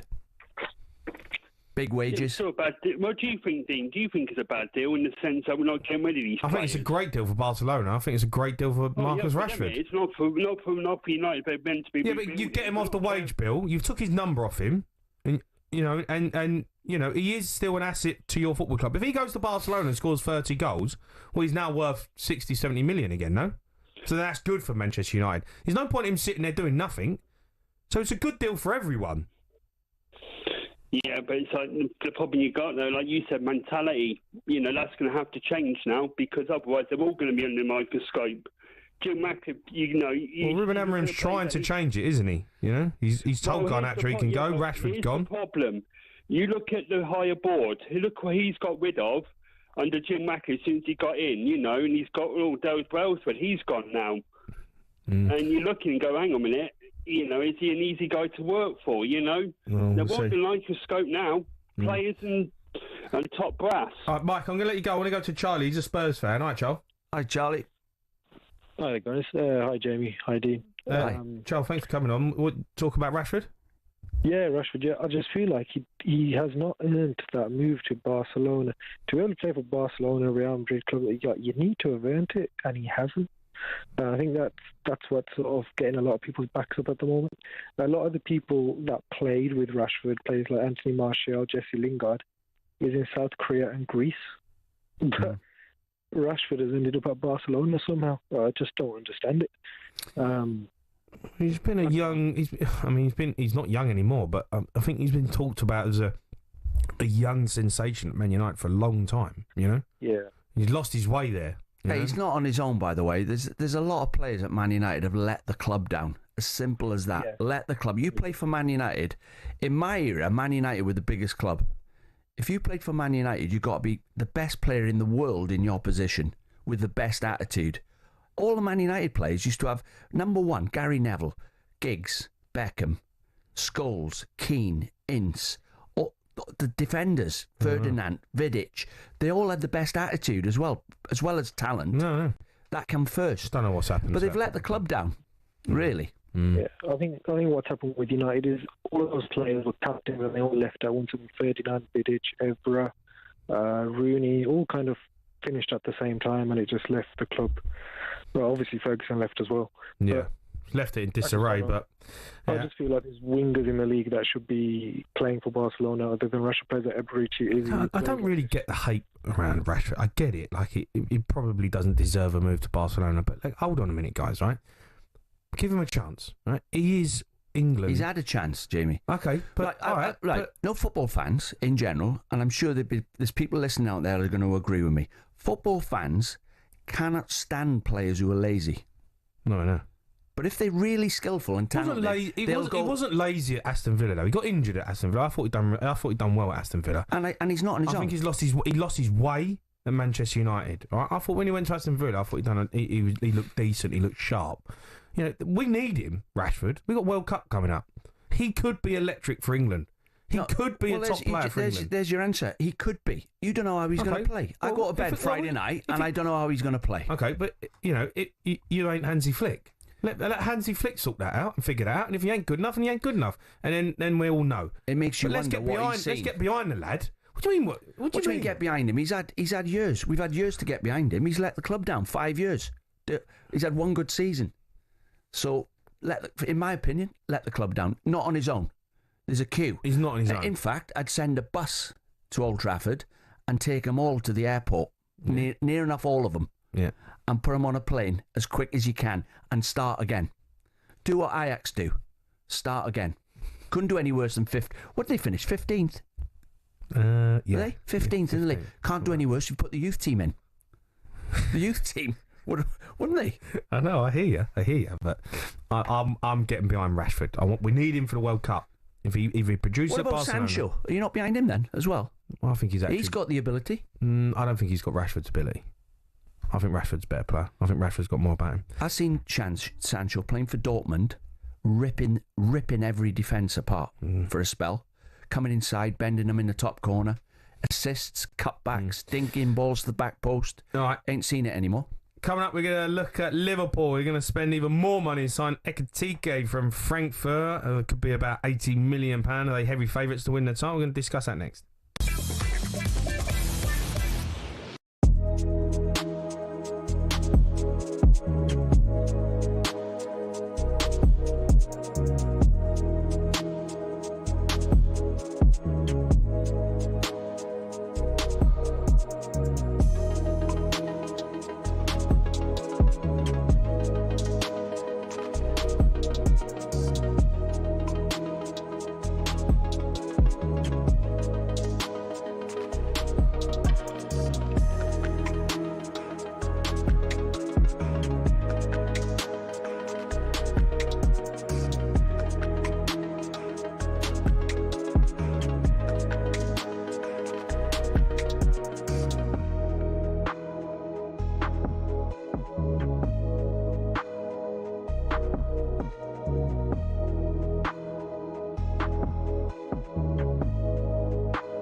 Up there, right, Cropper. I go out when you carry him back. 4 years after relegation, for only the second time in 56 years, probably against all the odds, Cardiff are back in the top flight. My team is like a box of chocolates. You never know what you're going to get. We have 10 new bakers in the bake-off tent just bursting to put buns in their ovens. So without further ado, On Neil, your marks. get set. Bake! Yeah, that's right. Neil Warnock, legendary manager, is on the show tomorrow with me from 6 a.m. He's also on the mid-morning show today from 10 a.m. alongside Sam Matterface and Simon Jordan. A little bit different to the show that we're probably going to have. Ahead of that, though, he's going to join this show and explain to me why he never wanted to sign me. Dino, you go back in the time machine? I can help him with that one. Oh, dear. He's cleverer than me, isn't he? Yeah, he is. He is. You know, he's... Yeah, and we're going to ask him when he comes in, but would you go back and get rid of me, Dino? I got you at the wrong time, didn't I? You know, professional-wise, we had to be manager, player, but off the pitch, we got on well. Yeah. I picked you, didn't I? But you did pick me. Pick me when you shouldn't have picked me. I didn't realise your favourite instrument at school was a dinner bell, and you had a lot on your plate. And then you were carrying your grand piano on your back most weeks. You know what, Dean? I wish that you got me when I was like fit and strong. I was only there 20 games. I know. I really wish you got me at my best, because you saw probably the worst of me. No, I could see you. I could see your ability. Your left foot, and you could score. You could hit passes. Yeah. You could run the game. We could get the ball going through you every week. Yeah, as a dictator. You can receive throw-ins and keep the ball. Yeah. Not giving it away. But obviously, you know, if we had a race, then I would have beat you. It's not good when you're the manager. I remember I said to you, right, I'd love to play against you. Remember I said to you, I'd love to. You're never going to hurt me. Yeah. You're never going to run past me. I'm fitter than you now. Yeah. And if you do get the ball, you're in the back four getting it, where you can't hurt us. Yeah. So liven up. And you went, bit harsh, Gaff. Bit harsh. Bit harsh, Gaff. Oh, dear. No, but you weren't fit. I wasn't fit. I was good, but I wasn't fit. Do you know what's... You must look in the mirror and think to yourself, the only thing you can guarantee, the only tool you've got is your body. Yeah, I know. Yeah. When you're a footballer, it's the only tool that you can guarantee. I wish I invested way more into my body when I was back then. All the money I had, millions and millions of pounds that I wasted on stupid cars and nights out. I wish I just put a cryotherapy chamber in my house and a physio. We all make mistakes. Yeah, of course. We go forward. You know, you're now a nice sitting lad. here working with you. You're getting engaged. Yeah. Well, you are engaged to get married. Yeah. Hey, Yeah. You've got lovely children. Yeah. You've got a great job. You're presenting on national radio. Who would have thought that? Yeah, not me. When you were giving it away at Molyneux every time you got it, getting me the sack. Time now for the latest odds with Coral Man, who's hoping to avoid Dino at Goodwood next week. It's John Hill. The Coral Daily Download on talkSPORT with Coral. Proud sponsors of the Qatar Goodwood Festival. 18 plus gambleaware.org. Morning, John. Morning, John. Good morning, Jamie. Good morning, Dino. You got Goodwood next week. That's going to be a cracker. It is, yeah. It always is, isn't it? Glorious Goodwood. Hopefully the sun will be shining, Jamie, and there's no finer racecourse, I don't think, to be anywhere in the country than Goodwood. So, it should be a cracker, Dino. Are you looking forward to it? Yeah, well, obviously we're doing from the Coral Box talkSPORT. We're doing Tuesday and Wednesday, so we'll be fully loaded up there. We have some guests. Are you not coming, Jamie? Well, you know, I always get graveyard shift when everyone wants to have a week off before they go to Goodwood or Cheltenham. They phone me up and say, "Can you come in?" But I never get invited to the Coral. But to be fair, actually, Simon did invite me to. Was it Sandown a few weeks ago in the box? Yes, for the clips, yeah. For the Coral clips. I'm sure you're always welcome in our boxes, Jamie, that's for sure. And we've got some big racing before that, John, haven't we? We have indeed, yeah. The King George, isn't there, at Ascot? That's obviously a big race to look forward to. So should be an absolute cracker, yeah, that one. That's got a strong lineup, and really looking forward to that Sussex Stakes as well next week, Dino. That should be an absolute cracking race, shouldn't it? But yeah, King George, as you mentioned, we'll see some big names come across. And Jason O'Brien's just having a fantastic season. I can see him continuing that into next week, Dino. Well, yeah, I mean, I love it this time of year because all the best horses are out, aren't they?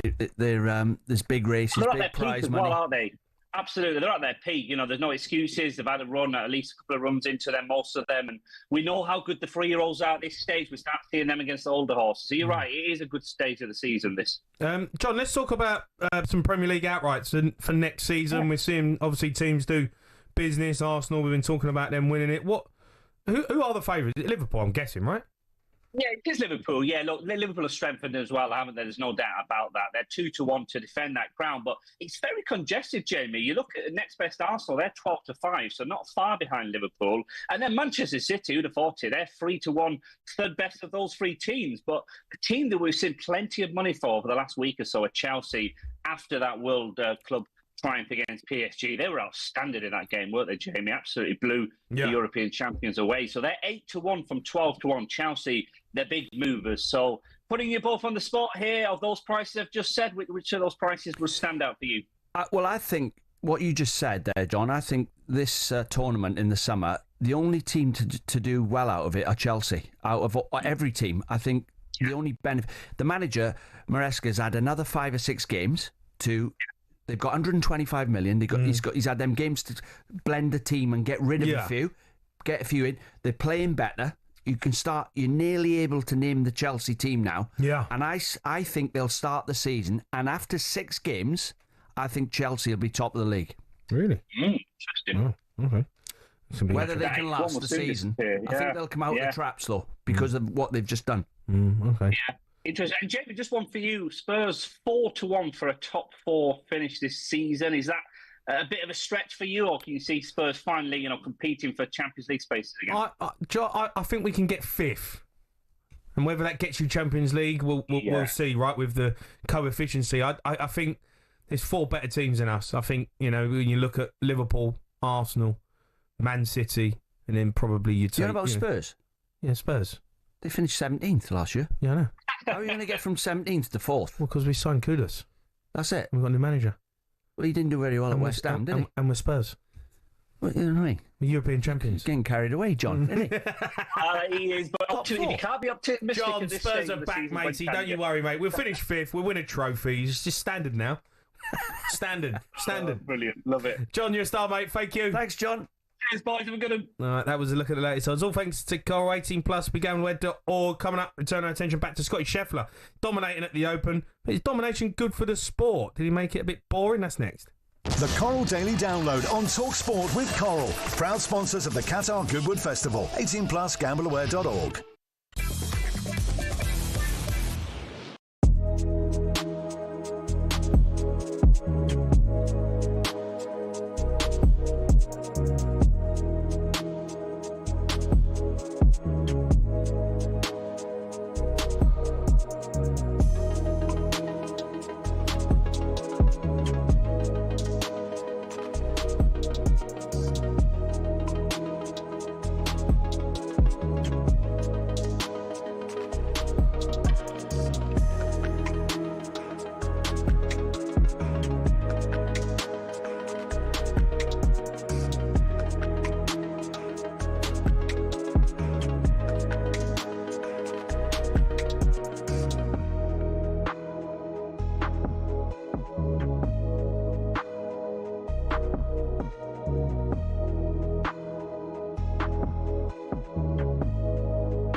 Scottie Scheffler's on a different level, says Rory McIlroy, after the world number one's unflappably calm head produced another metronomic display, a 4th major trophy and his first claret jug. Scheffler, of course, had sent journalists into a spin pre-tournament with his "What's the point of it all?" press conference, and he clarified post-victory that although he absolutely loves his golf, it's not what defines him.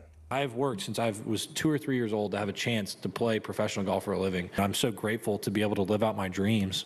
But, you know, like I said, my faith in my family is what's most important to me, and I try to live as normal a life as possible because I feel like a normal guy. I have the same friends I had growing up. I don't think that I'm anything special just because, you know, some weeks I'm better at shooting a lower score than other guys are. Jess Carter announced yesterday she would be coming off social media because of the messages she's received during the Euros. Bronze explained why the Lionesses will now no longer take the knee ahead of kickoff. I think it was just the fact that we feel, is the message as strong as it used to be? Because to us it feels like it's not if these things are still happening to our players in the biggest tournaments of their lives. And Blair Kinghorn will return from injury for the Lions tomorrow, starting at fullback with Gary Ringrose on the bench. Owen Farrell will start at 12 and skipper the side against First Nations and Pacifica 15, and you can hear it live and exclusively on talkSPORT tomorrow from 11 a.m.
The Open Championship Review on talkSPORT with Prostate Cancer UK. Take on the big golf race. 36 or 72 holes of golf in one day. Go the distance on the course to save men's lives. Search the big golf race now.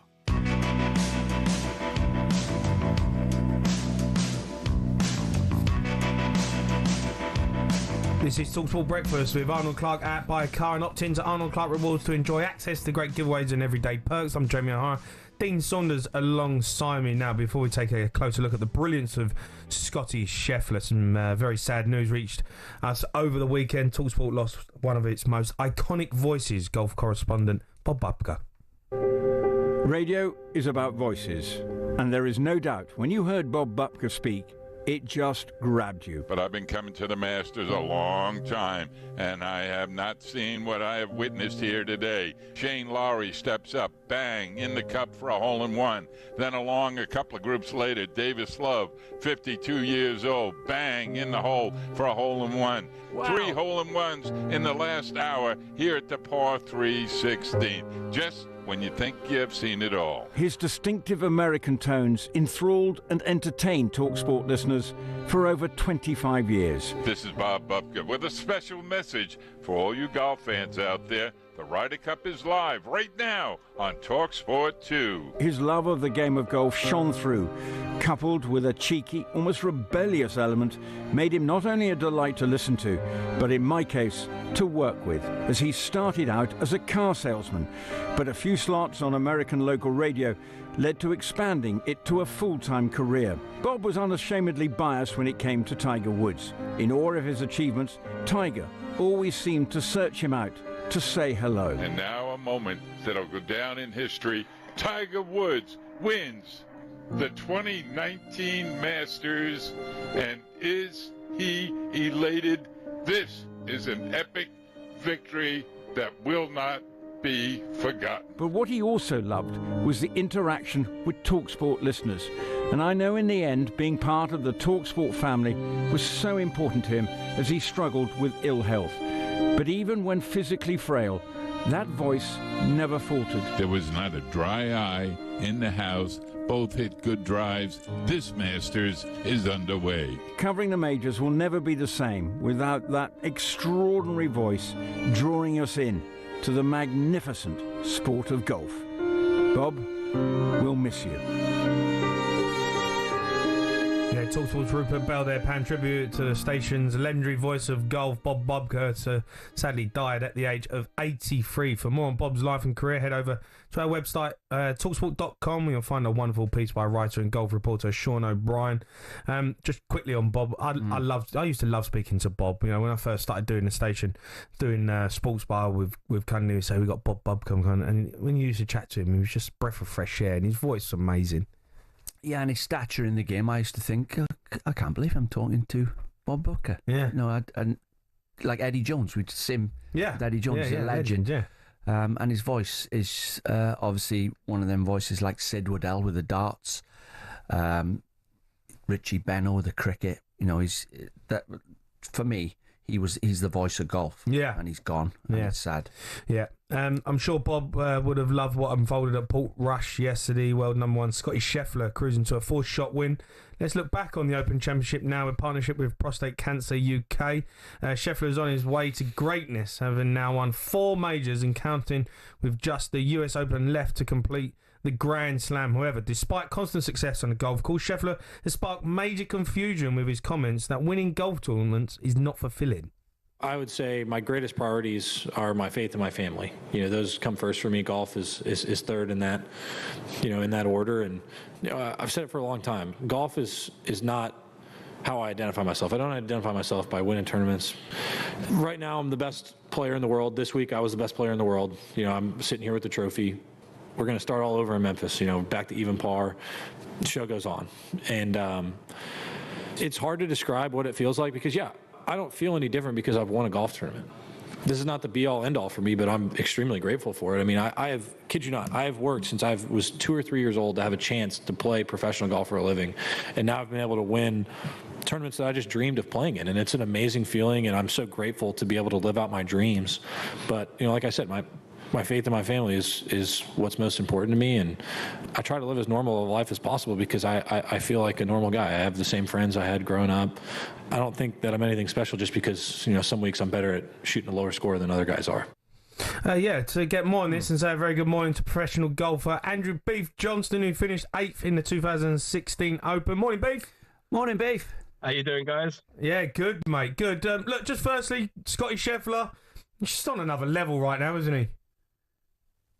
It's incredible, I spoke about this all last week, and even going into yesterday with a 4-shot lead, you're like, well, you can see what happens, and he comes out and he's 3 under after the first 5 holes, and it's basically put to bed after that, and just listening to that interview, everyone talks about his ball striking and whatnot. Whatever it is, it's his mental side of the game. It's so strong. It's so good. Mm-hmm. But do you think, though, just on, his comments, I don't know, is it a bit boring? You think, it's not fulfilling. We want Tiger Woods, we want Rory McIlroy, we want people, fist pumping and losing the up like Tyrrell Hatton. And is he just a bit too perfect? Yeah, it's very different. It's very different. Like he's at a stage. He's at a stage now. You never see this very often, right? I think he's in such a high level of being grounded and having so much sort of control over his mind. It might come across as boring, but it's literally that's a skill in itself. Not to get too up, not to get too down. He's highly successful. He's not fussed by it. I mean, it's a deep, deep skill to be that grounded. Beef, I was going to ask you. Strong perspective. Sorry to interrupt you there. I was going to ask you. I don't know about you, Jamie, but like as sportsman, professional sportsman, we're like sort of obsessed with what we're doing, and to be good at it, it has to mean the world to you. But he's got a different slant on it. I can't get my head around it. As a sportsman, yeah, I think again, you fall into a trap of, it becomes sort of like it's the most important thing in the world. And don't get me wrong, from what I've heard, it is important to him. It is, but he's managed to break it down in such a deep way, where he can sort of separate himself from it being of that importance. And I think it's such a mental power. I think it's such an incredible strength. And like, you know, I play and wear my heart on the sleeve and stuff. And I look at him and I think, I wish I could have some of that. And I understand the points of it being boring, because a lot of sport, you get a lot of characters, a lot of emotion. Emotion makes sport. Yeah. It does. You know, you see players who win tournaments break down in tears and stuff, that joy. Tiger was a different specimen where his life was winning. Yeah. I think that's why it was how many tournaments. It's just a different angle, but I'm telling you, it's a very powerful way to come at it. It might not be as fun, but my goodness, it's a powerful tool. Beef, everyone is comparing him to Tiger-esque. Can he win that same amount of majors? It's hard to compare now. It's early days. It's hard to compare. I mean, what's your 4 majors? He's only a quarter 29. of the way there. Yeah, he's only 29. I mean, it's a long way to go. It's a long way to go, and we'll see over maybe the next 5 years. We'll get a better gauge of how many more majors has he won, how many more tournaments has he won. I mean, Tiger's record is just outrageous. Beef, we had some good shows from the British players: Justin Rose, Hatton, Rory, Matt Fitzpatrick. Has got a different coach, different caddy, and I don't know if you can help me. I thought his swing looked different as well. I mean, he's coming back. He's on the right road, but has he changed his swing at all? Working with a different coach, it will be different. Yeah, I think it looked more a sort of one plane, more in line on the way back and way through, from what I could see.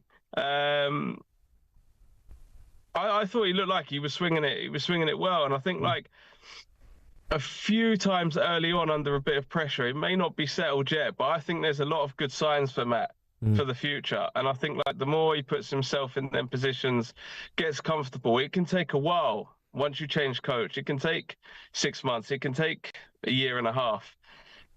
But I think he's on a good track right now. He's in a good place, and I think he'll continue to improve. Beef, how's the golf? How's it going? You getting back up there? Yeah, good, mate. Yeah, just slowly rehabbing this hand. As I said, I'm hitting it about 130 yards at the moment, 140 yards. That's what Dean feels like every day. It's just building the reps up. It's just building the reps. And like I said, watching last week is such great motivation as well to get back out and play. And I want to be back playing in these events. So yeah, that's the plan. I've just got to take it pretty steady and build up this hand slowly. What have you done, Beef, to your wrist? I tore 2 ligaments in my thumb. Oh, right. So that's, and holding a golf club is like, it's a bit of an issue. Yeah. So I think I come back and played last year with a torn ligament. I was getting no pain. It felt a bit unstable, and then because of the instability, I tore another one. But I've got the answers. They're fixed. They're technically better than they were. So nice. I've just got to build the strength up and keep hitting. So yeah, everything's going in a good direction, and I'm positive. Do you get an exemption when you're injured? Do you get like a time where you can slot back in? Yeah, you get medical exemptions. So yeah, I'll have a full medical exemption for next season. So yeah, that's the plan. Start in November in Australia, and then see what happens from there. Right. Good luck, Beef. Good luck, matey. Yeah. Good to speak to you. Wicked. Cheers, guys. Thanks for coming on. All right, that was a look back at the Open Championship with Prostate Cancer UK. Sign up to Prostate Cancer UK's Big Golf Race Challenge, and if you raise over £250, you'll be entered into their prize draw to win a golfing holiday abroad for you and free mates. Search Big Golf Race for all the details and TNCs. Big thanks to Andrew Beef Johnston there. The Open Championship review on talkSPORT with Prostate Cancer UK. Take on the big golf race. 36 or 72 holes of golf in one day. Go the distance on the course to save men's lives. Search the big golf race now.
talkSPORT breakfast. Me, Jamie O'Hara Dean Saunders. Coldplay are back at Wembley this summer. We've got a huge VIP prize up for grabs for one lucky listener. We're giving you a chance to win 6 tickets in a private box for you and your mates. Don't take anyone you shouldn't. On August the 22nd, full hospitality, plus we're chucking in 10 grand spending money, completely tax-free. Here's how to enter. 18 plus, UK excluding Northern Ireland, for a chance to win. Text the word WIN to 83338 by the 4th of August at 11pm, and you're in the draw. Text costs £2 plus one standard network rate message. You must have the Bill Paz permission, or post your name and number to Coldplay Competition, PO Box 3190, Colchester, CO2 8GP, to arrive by 5pm on the 7th of August. This is a talkSPORT Limited promotion run on talkSPORT, Talk and Virgin Radio UK stations. Full T&Cs at talksport.com. Now, the Lionesses are primed for yet another major semi-final. It's over! England are in the semi-finals! They expected, somehow, from somewhere, the Lionesses have delivered. Their grip on the Euros trophy remains alive. They have won an epic penalty shootout, 3-2 in Zurich. Geneva, here they come.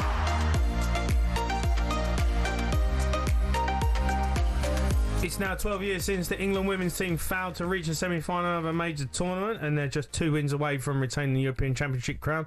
Some horrible news, though. Jess Carter has received some disgusting racist abuse online, which teammate Lucy Bronze and the rest of the team have condemned. Have a listen to Lucy speaking yesterday. It was driven by the group. Obviously, certain individuals more than others. I think it was just the fact that we feel, as a collective, is the message as strong as it used to be? Is the message really hitting hard? Because to us it feels like it's not, if these things are still happening to our players in the biggest tournaments of their lives. So yeah, it's about putting another statement out there to say, you know, it's something that still is a problem. It's something that still needs to be put right. More needs to be done in football, more needs to be done in society. What that is right now, as an individual, I don't exactly know, but it's something that us collectively as a team and as a federation, we want to work towards. We want to make changes. This is a small step trying to create another change. Yeah, that was Lucy Bronze speaking about Jess Carter. How important is it that they've really around the teammates and Jess in particular, obviously getting racist abuse online? Yeah, I mean, it's proven hard to stop these idiots going online and doing that. I mean, the best advice I could give them is don't read it. Get off it. Get off social media. You don't need it. Unless you need it, get off it. Don't read it. Because do need it. They have it of a voice, don't they? I guess in tournament, when you're in a tournament, I'd probably try and stay away from it as much as possible. But this is how I see it, right? There's 100,000 people in the stadium. 75% of them are all right, no matter what the stadium is, where it is in the world. So if there's 1,000 people, 75% of them are all right. There's always 25% absolute raging idiots who will say anything and do anything. Yeah. And I don't know how you get rid of them. I don't know. So online, you've got a bunch of people who just are poisonous, who just say anything. And I always think, and I always stood by it, a pat on the back, treat that pat on the back the same as the criticism as an imposter. They're both the same. The pat on the back softens you up, and the abuse gets you upset. Yeah. Don't let them in. Yeah. Next up is Italy and Geneva. Joining us now for more ahead of tomorrow's game live on talkSPORT, our chief football anchor, Adrian Durham. All right, Aid? Morning, Aid. Jamie, Dean, good to speak to you. Good morning, both of you. Aid, just before we talk about the Lionesses, thoughts on Bob Bubka. He sadly passed away, age 83. I'm sure you spoke to him plenty of times over the years. Yeah, spent plenty of time with him, spoke to him plenty, and listen, you don't need me to tell you about that rich voice of his. As soon as he started talking, I think we all enjoyed every single word. And part of talkSPORT heritage, part of the talkSPORT family from the beginning, and he will be sadly missed, no question about that. I was listening yesterday, there's some amazing tributes, and very fitting as well. Hey, let's talk about the Lionesses. Obviously, big semi-final coming up against Italy. Hopefully we don't have to go through that penalty shootout ever again? Well, it was drama, wasn't it? It was just one of those iconic games that you will never ever forget, and I'm probably still exhilarated and coming down from it because it was just that dramatic, and the high of England actually winning a shootout when, as Serena herself told talkSPORT afterwards, that we were out 3 times basically, and somehow we stayed in the tournament and are into the semi-finals. An unbelievable game. I would actually rather hope England could do it a bit more quietly, a bit more gently. A 1-0 or 2-0 win will do me absolutely fine, but that's not me taking it for granted. Italy have got some good players. They've got to the semi-finals. Their professional league has been running 3 or 4 years now, and it's amazing they've got to the semi-finals. So they're a force to be reckoned with because they've got some good players in their side. Girelli up front is 35, but she scored 3 goals in this tournament, 2 against Norway, and they are a team to be feared. They're not in the semi-finals for no reason. Aid, would it be right in saying Spain are the team to beat? They're the dangerous opponents. Yes, absolutely, 100% correct. I mean, coming into the tournament, I was in Barcelona when Lionesses lost 2-1 there. They won up at half-time. It was a very defensive, almost negative display from the Lionesses to try and get the win, and they still couldn't manage it. The thing with Spain is, defensively, they're not that great, but they're okay.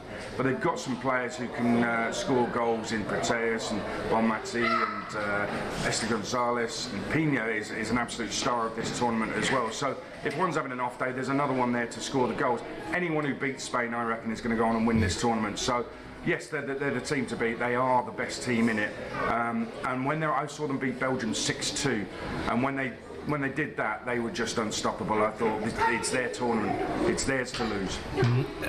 Hey, just quickly on England, do you think they win it? They'll beat Italy, I think. Maybe that's my heart rule in my head, but I just can't see them beating Spain. Although the thing England have had is some incredible good fortune. It's something we haven't had in tournaments, men's and women's football, over the years. Yeah. Suddenly we've got a little bit of luck going our way, and maybe they can capitalise on that. Okay. Aid, you're a star, matey. Thanks, Aid. Cheers. Thank you. England v Italy is live on talkSPORT tomorrow evening, 8 p.m. Coverage begins at 7 with Adrian and the team. Let's look ahead to the next hour, though, with benchmarks. Superstar Breakfast preview on talkSPORT with Benchmarks Kitchens and Joinery. Get trade prices on kitchens to suit all styles and budgets at Benchmarks.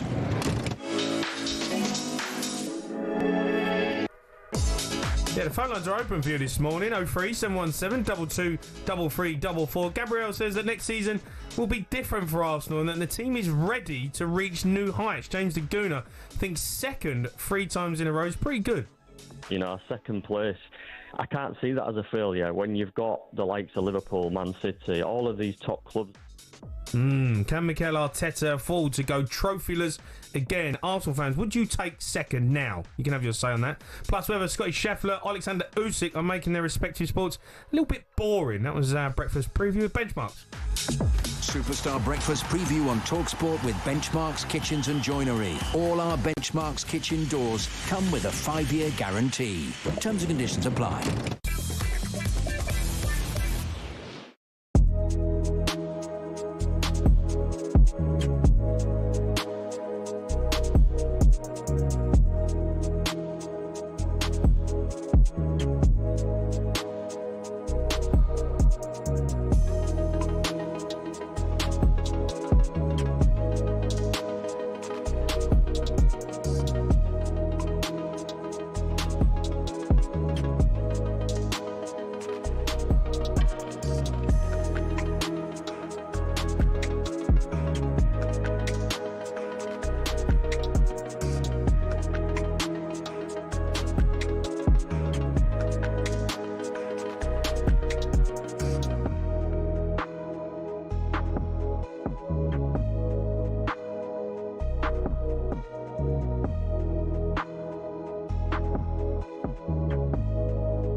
Scottie Scheffler's on a different level, says Rory McIlroy, after the world number one's unflappably calm head produced another metronomic display, a fourth major trophy and his first claret jug. Scheffler, of course, had sent journalists into a spin pre-tournament with his "What's the point of it all?" press conference, and he clarified post-victory that although he absolutely loves his golf, it's not what defines him. I've worked since I was 2 or 3 years old to have a chance to play professional golf for a living. I'm so grateful to be able to live out my dreams.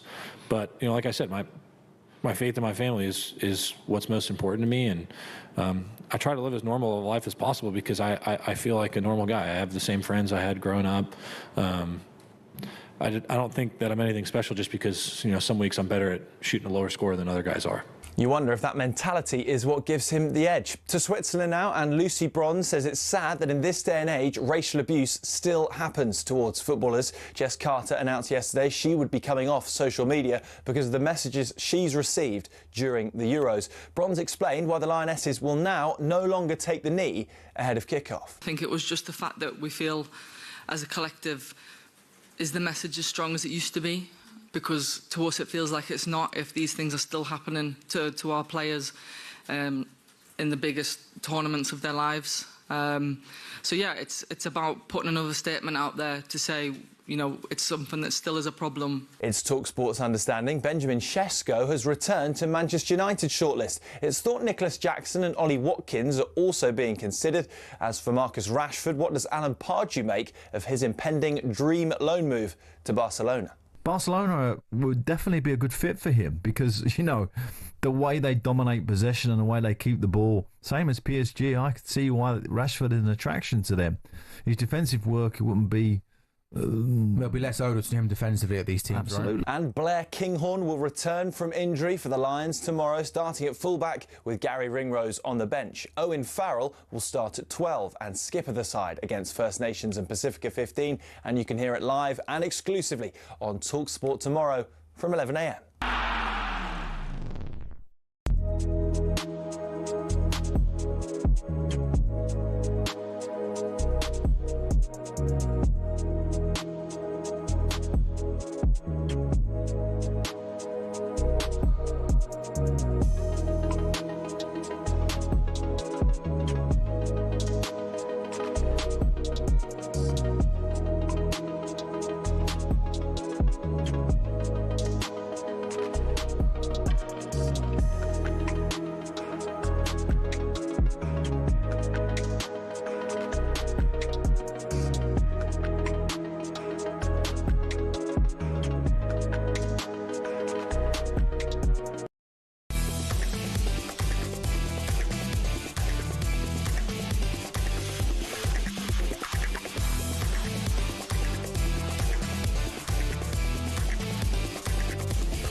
Yeah, good morning. This is talkSPORT Breakfast with Arnold Clark. Build your own car deal online, all with a few clicks. They make buying your next car easy. I'm Jamie O'Hara and I'm joined by my old gaffer, Dean Saunders. Still to come between now and 10 a.m. We're going to ask heavyweight boxer Johnny Fisher if Jake Paul is making a complete mockery of the sport of boxing by calling out AJ and Usyk. Arsenal fans as well, we want to hear from you. Spending 50 million on Maduaki but haggling over a few pounds for Gyökeres. What's going on, you lot? Shambles. And with a tough start to the season coming up, we're about to go trophyless again, aren't you? Spurs fans, kudos in the door. Hopefully Gibbs on the way. Are we fancying our chances of pushing the Gunners of the top four? I mean, come on, who's wrote that? 03717 22 3 Let's hear from both sides of North London. But first, the transfer window's in full swing, so it's time for this.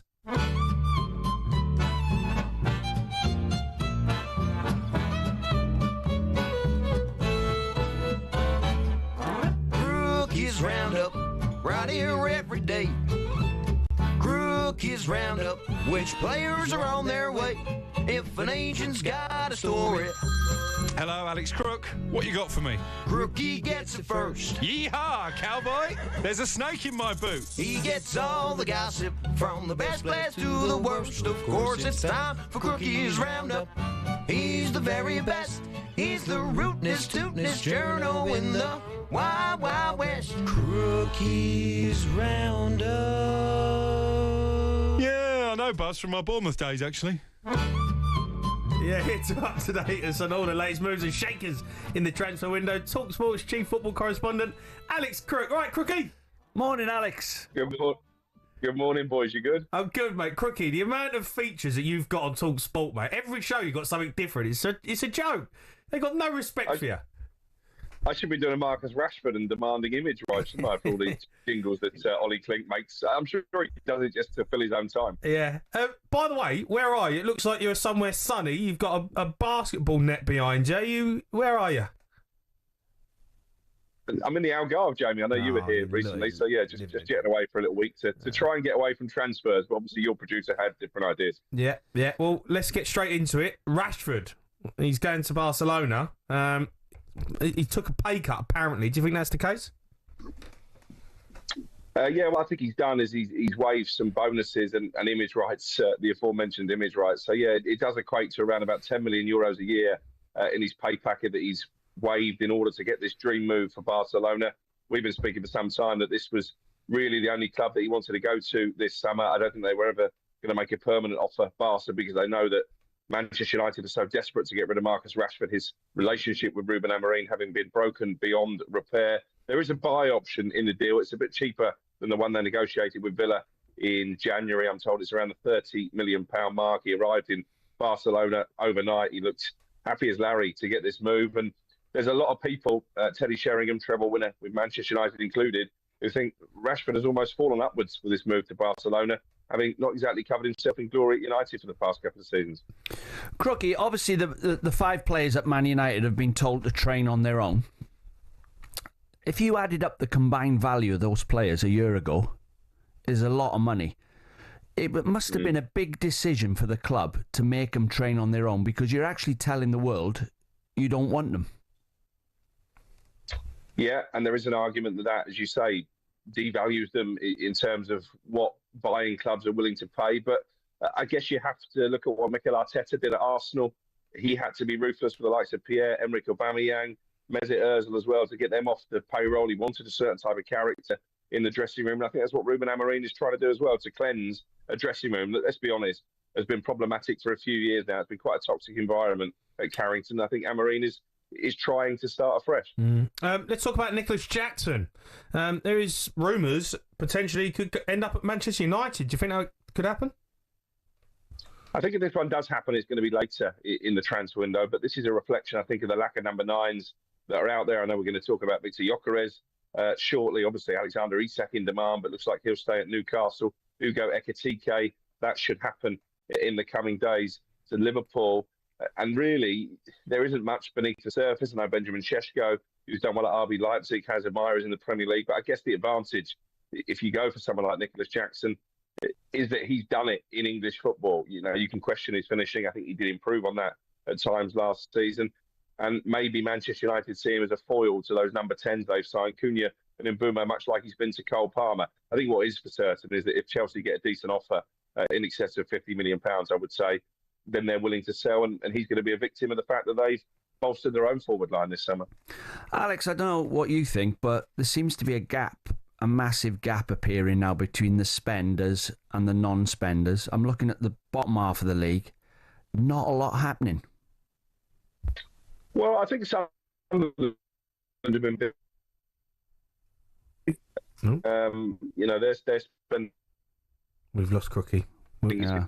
Crookie's had enough. He's looking from his luxury holiday he's on. Yeah. He can't get a Wi-Fi signal. Yeah, living the dream, giving it a big one in a villa in the Algarve. He's run out of credit. That's a shambles from Crookie. No, do you know what I mean, though, about the spending? You know, you got like, who have Everton signed? I mean, I'll be honest, I don't know, but I think that there's, Sunderland are doing some business. I think teams are trying, but Crystal Palace. Yeah, but Crystal Palace have West Ham. They've had a bit of a nightmare though. Crystal Palace, haven't they? Crookie's back. Are you back, Crookie? No, he's not back. I'm back, but you can't see me, I'm told. So there you go. Right. Maybe that's sorted out the issue. That's probably for the best. Look, what I've got to ask you about Gyökeres, because we're talking about Arsenal, becoming Premier League winners again. he's a massive player to get in. They're haggling over a few pounds. Like, seriously, Crookie, what are they doing? He's gone again. He's gone again. Basically nothing. This is what they're doing. Well, they'll be haggling, won't they, over? Yeah, but do you think they need? Do you think they should be haggling over like this deal? Just get it done. You could lose him. Man United could come in and be like, you know what? We want him. 90 million. Yeah, there is always a danger of that. And as a manager, I've been there myself, where you're actually saying to the owner, like, listen, we need to get him now before anybody else, or he changes his mind, or someone comes in. Just say Saudi Arabia. Say somebody come in and offered him double his wages. They've been offering him to them, but he don't want to go there. He wants to go to Arsenal. And you're giving him a chance to change his mind. I mean, like Brian Clough, go back over the years, Brian Clough would get you in a room and not let you out until he signed. Yeah. In case somebody else gets you. Yeah. So there is a danger of that. And Arsenal have got to get it right, haven't they? They've gradually been building a team. Arteta's done a good job, in my opinion. I know it's hard to win any trophy, and he's putting the building blocks in place. He's refused to sign somebody with a bad attitude. So Declan Rice, for example, comes straight in there, train properly, or Declan's going to get you before I do. Yeah, that type of player.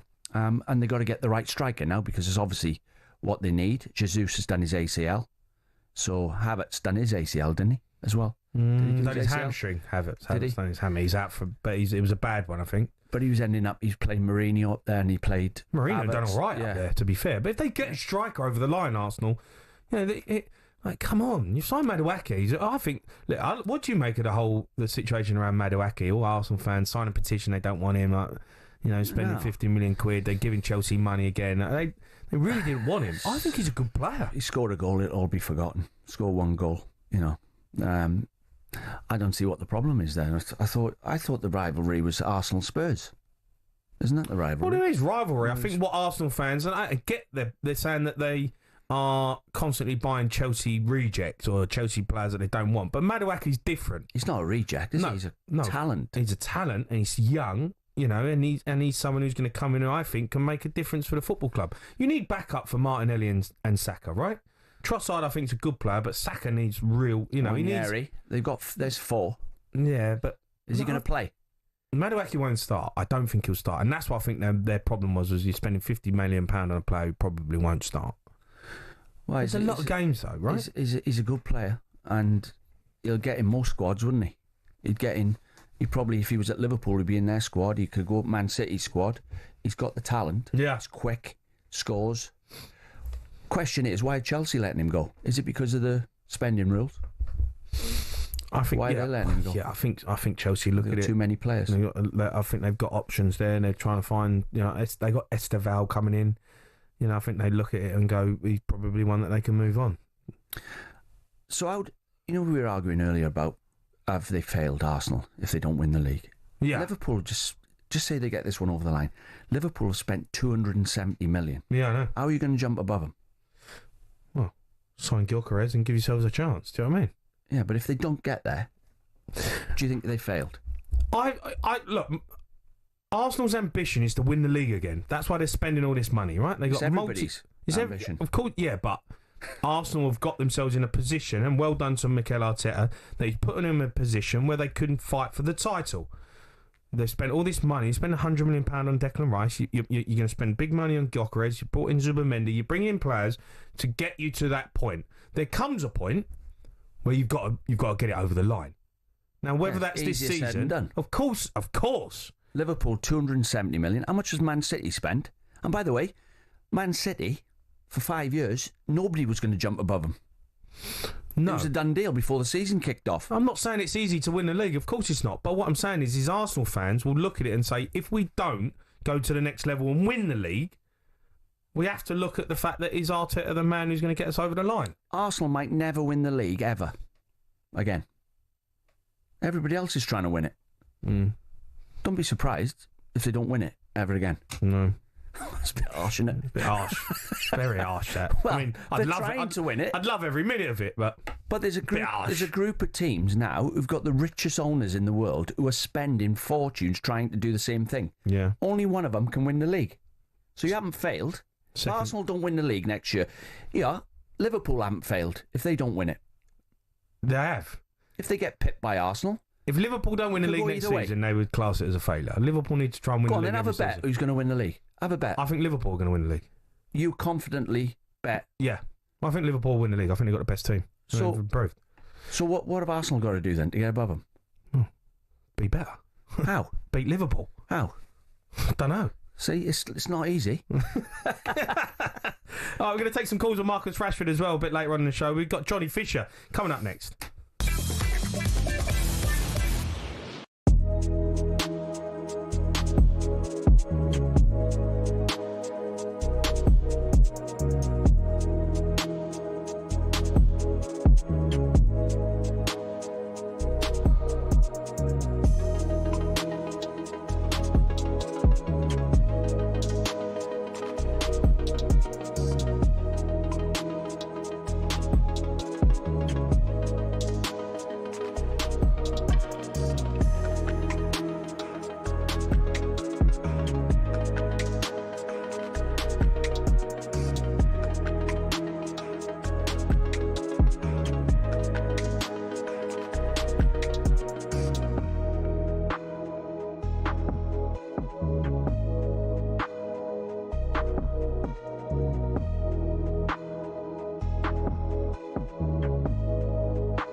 You're listening to Talk Sport Breakfast. Me, Jamie O'Hara Dean Saunders. 03717 223344. You want to take a quick call on Marcus Rashford, whether he's good enough to play for Barcelona. Dean is a Villa fan, wants to have his say. Good morning, Dean.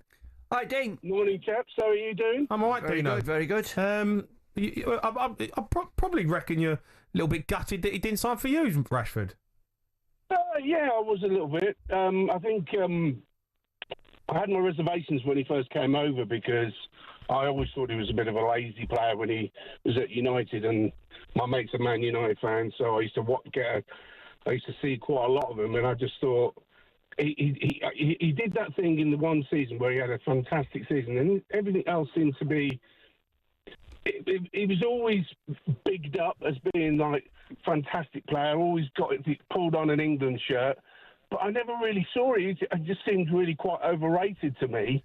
And then when he came down, I thought, well, look, we've got to give him a fair crack. And I know Unai Emery knows what he's doing. Yeah. So there's something there. And, do you know what? It was a breath of fresh air. It was actually, because he's always been looked as a lazy player, but when you actually saw him play, he was really running players down, running back to try and cover.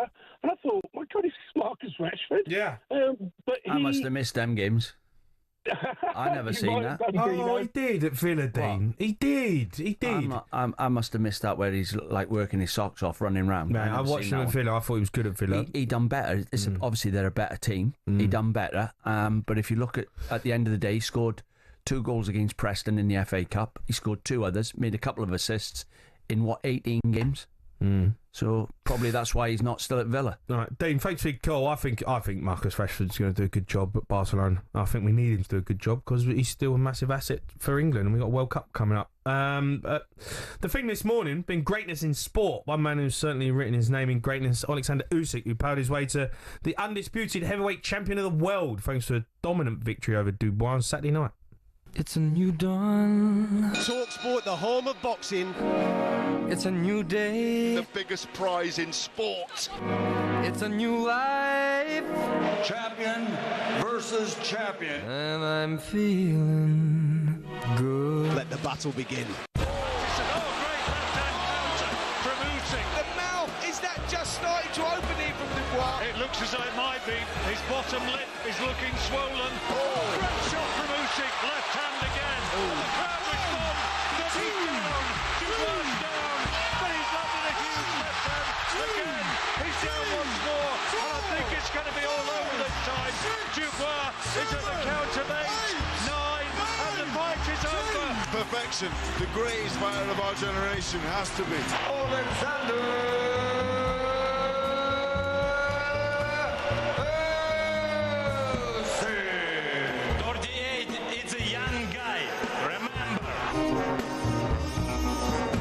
Yeah, it took Usyk just 5 rounds to stop Dubois Saturday at Wembley Stadium, taking his record 24 wins from 24. Is he one of the greatest heavyweight boxers of all time? To get more on this, let's cross over. British heavyweight boxer Johnny Fisher joins us now. All right, John. Morning, Johnny. Hello, Jamie. Good to see you, mate. I did see you there on Saturday night, and what a great night it was for British boxing, for world boxing. Hello, Dean, as well. Yeah, look, it was obviously a great night for Alexander Usyk, not so much for Dubois. Johnny, what was your first instant reaction after the 5 rounds? When you're watching it in the stadium, you sort of get a feel that Dubois was sort of fighting the fight Usyk wanted the whole time. I mean, we all talk about going in there, roughing Usyk up. I mean, the best one who's probably done it is Chisora, but it's a lot easier to say it than to actually do it. He hypnotises you. He uses them feet to get in and out of range. And the thing that I thought, by round 3-4, Usyk was actually playing Dubois at his game and holding that centre, and he was starting to push Dubois back, and it was only going to go one way since that point. John, I don't know if you've sparred with him, Usyk, or you've ever been in the ring with him, but he seems you get yourself set. Like Dubois was getting set to throw a punch, and he was gone. Well, I've sparred Dubois many times, and you're right. Dubois likes to get himself set. His game plan's pretty simplistic, but it's been really effective. But I can only imagine sparring someone like Usyk. You're constantly the mental pressure of someone who can constantly second guess what you're going to do next. Yeah. That's what eats you up and tires you out quicker than anything. Yeah, after 5 rounds, it did look like Dubois was getting tired straight away, because as he was moving around, he's moving and he's trying to throw a jab, he's trying to throw a punch. Usyk's just slipping it. You know, you've been there, John. You know, it's like to be in the middle of a ring. How hard is that to deal with someone who can just move that quickly, especially at heavyweight? Well, moving at that pace is hard for any heavyweight to do. So I think where Usyk's come up from cruiserweight, he's carried that over with him, and that's a unique point that not many heavyweights can move like that. I mean, look how heavyweights have developed from 20, 30 years ago. We're all 17, 18 stone plus now. Yeah. Back then in the day, that would be an anomaly if someone was that sort of size. So to carry that weight around, and then you're boxing Usyk, who's like a wasp, in and out of range all the time. And for a big man like Dubois, who's 18 stone, it's hard to keep up with that. The mental pressure of not only thinking about what's coming back, but where he's putting his feet. And that's something that often gets ignored. It's the feet placement first, which gets you into range and out of range. And Usyk's the master of tying you up in that sense. John, looking at Dubois' performance, he looked sluggish. Was that Usyk making him look sluggish, or was he not quite right when he went in the ring? Well, I think Usyk is a generational great. He's in that category of the best boxers ever now. And it's not so much what was Dubois' shortcomings were. It's more the fact that Usyk is so good. I mean, look what Dubois has accomplished in the last 12 months, 18 months, beating Hrgovic, beating Joshua, beating Jarrell Miller. I think Usyk's just one of them guys you see once in every 50, 60 years. And I thought last night was probably his best performance in a long, long time. So even though he is 38 years old, I think he's going to be around for a good few more years. I'll never forget Tony Bellew, John, saying on talkSPORT, he came on and he said he fought Usyk, and after halfway through the fight, he started throwing even more punches, and then kept putting his foot on the gas. He said, "I've never faced so many punches." Well, if I remember that fight. Tony Bellew, I thought, was up by about round 6, round 7, and then he just turns the screw. The world class best fighters have the ability to do that. The other person that reminds me of being able to do that is Canelo.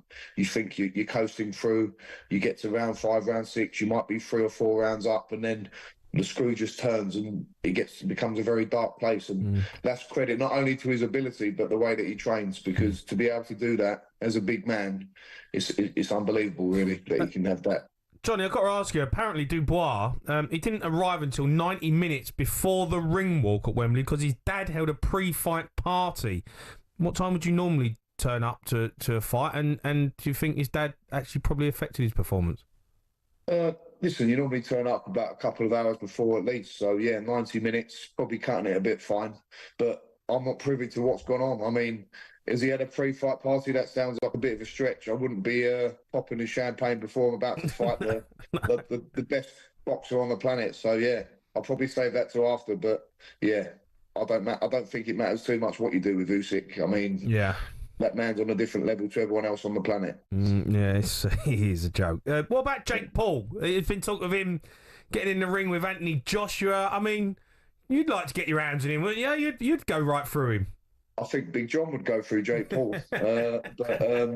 Listen, I think it's all a little bit of hype. I saw him get in the ring afterwards. It gives Usyk, with having Jake Paul in the ring, probably gained about 1 million followers overnight. So it is serving a purpose, and he's getting traction to the sport. Whether it's good or bad is yet to be seen. But here's a question, though. He's ranked top 10 with one of the governing bodies, I think. Yeah, which is outrageous. Crazy. Yeah. Johnny, do you think it's a bit disrespectful, though, right? Even for him to be talking about fighting with Anthony Joshua, like someone like yourself who's an up-and-coming British heavyweight boxer who wants to eventually get that shot, right? Get that moment. And this geezer comes and he's all right. He's got a lot of YouTube followers, but is it a bit dangerous for him to even think about getting in a ring with Anthony Joshua? It's dangerous to think about it with Anthony Joshua, without a doubt. I mean, but if it makes financial sense for Anthony Joshua, that could be a tens of millions of pounds fight. So I'm not going to begrudge anyone trying to earn their crust, but it seems a little bit ridiculous. Jake Paul's doing what Jake Paul does, and while he's got the following that he has, people are going to have eyes on the sport. So let's see how it plays out. I'd love to see Anthony Joshua getting in the ring with Jake Paul You'd knock Jake Paul out. Yeah, I know I would. I think my little brother would knock him out as well. But listen, he's training hard.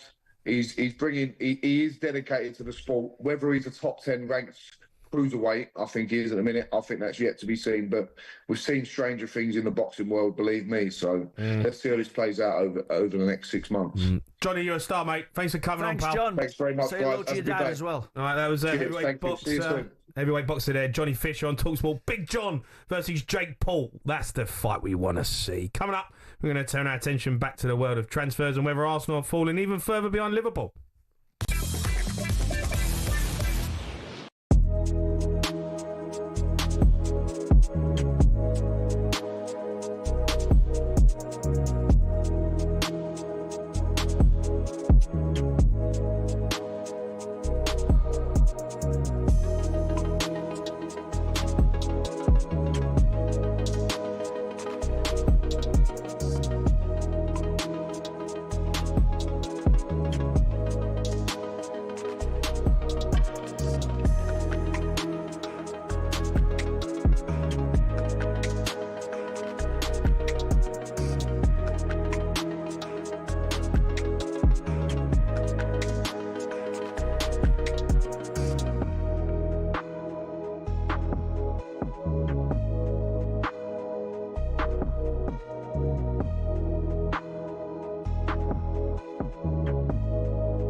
Scottie Scheffler's on a different level, says Rory McIlroy, after the world number one's unflappably calm head produced another metronomic display, a fourth major trophy and his first claret jug. Scheffler, of course, had sent journalists into a spin pre-tournament with his "What's the point of it all?" press conference, and he clarified post-victory that although he absolutely loves his golf, it's not what defines him. I've worked since I was 2 or 3 years old to have a chance to play professional golf for a living. I'm so grateful to be able to live out my dreams.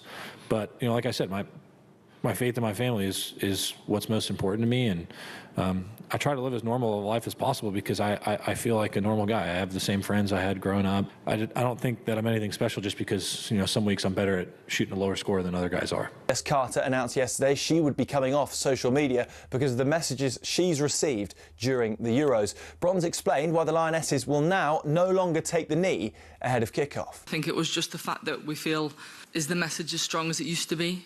Because to us it feels like it's not if these things are still happening to our players in the biggest tournaments of their lives. And Blair Kinghorn will return from injury for the Lions tomorrow, starting at fullback with Gary Ringrose on the bench. Owen Farrell will start at 12 and skipper the side against First Nations and Pacifica 15, and you can hear it live and exclusively on talkSPORT tomorrow from 11 a.m.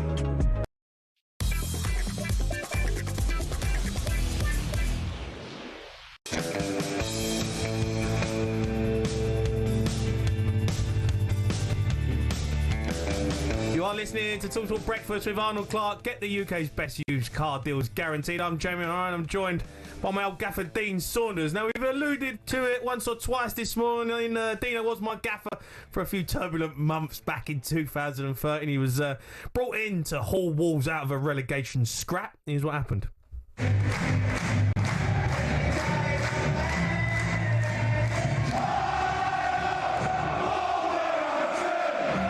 What they've had is like going to the best party you've ever been and waking up with a hangover and you can't get rid of it. Wolves, you get relegated into the league below and you become the big team. You think you're going to beat everybody in the league, and if you're not right mentally, you get beat by anybody. Running things in midfield at Molyneux for Wolves on Saturday, Jamie O'Hara joins us now.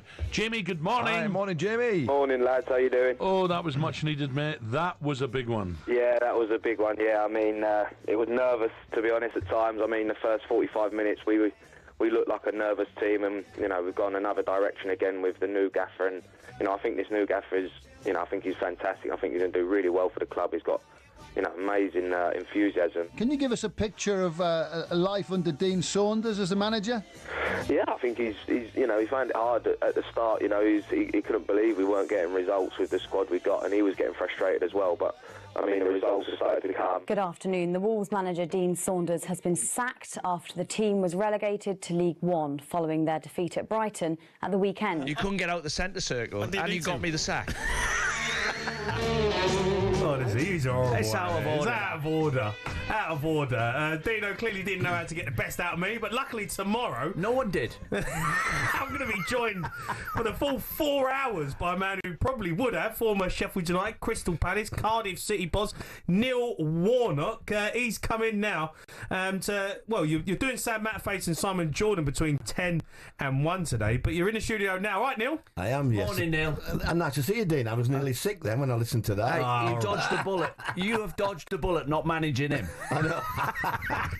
I think I messaged... He's seen better managers than me off. I remember when Neil was at Cardiff, and I think I tried to message Neil, and someone got back to me. It probably weren't Neil. And I said, I'll come down and do a job. I'll come in, give me a trial. And, you know, and I think someone, might have been Neil, messaged me and said, you don't run enough around for me, son. I went out on the pitch one night on my own at Molyneux. and I just checked the centre circle.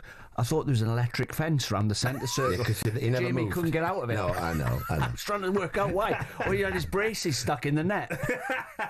Yeah, but, I mean, listen, I think, but you know, like now, you still need that general in there, don't you? Whatever level, there's somebody that dictates it. I mean, all the top teams have them, don't they? But, you know, at least nowadays they normally can run about, can't they? Not like when Jamie. you put a team together, right, when you take over, is that what you do? Do you like look and think, right, first thing I've got to do is that? Next two centre halves, or what? What do you do? First things, I have a game. And you know, nothing barred really, tackles, headers, and that. And you get an opinion. I get an opinion straight away when I watch a game, and then I just try and get the best out of what you've got. I don't think you can go in a club and plan what you're going to do this, that, and the other. You just have to. I mean, I've never had a good club. I've never got a good team. I always get people that are getting relegated or struggling, you know, and I enjoy that. I enjoy the fans getting on my side, and I enjoy motivating players, probably making them better than what they were. I think that's man management's going out the window a bit now, isn't it? It's all data driven and computers and you name it. They've got that many staff now, haven't they? They've got 3 tiny bootlaces. I know it's gone ridiculous, really, and I think man management's forgotten. But do you know, successful, Dean, for me, is still the managers that man manage. Yeah. Not the ones that, you know, that take it all on board. I was told players to sign at Middlesbrough and places like that, and, you know, by data. And I went to watch the videos, and I remember one day I wanted a left back, and they said, "Oh, I've got one. You know, we've got one. Come and have a look." And within 2 or 3 minutes, I said, "No, that's no good." He dived in on the winger, then he goes and fouls away, and I said, "He can't defend." "Yeah, but his stats are fantastic. He has so many headers. He wins so many times." I said, "He can't defend." Are you listening to me? They're trying to get you to sign him. Yeah, and I'm afraid. Do you think that's what, like, Man United have a bit of an issue with? You can't get away from, like, the character test, right? The sniff test. You know, Cundy says it. You know, when you sign a player, you might look good, might score goals, your stats might be good. And what's he like as a character? Yeah, you get a feeling, don't you? Yeah. You get a feeling about. Can I rely on him? All my players, really, I want them in trenches with me. That's how I judge it, really. Because, like I said, I've never had a top side, so we've had to get by on.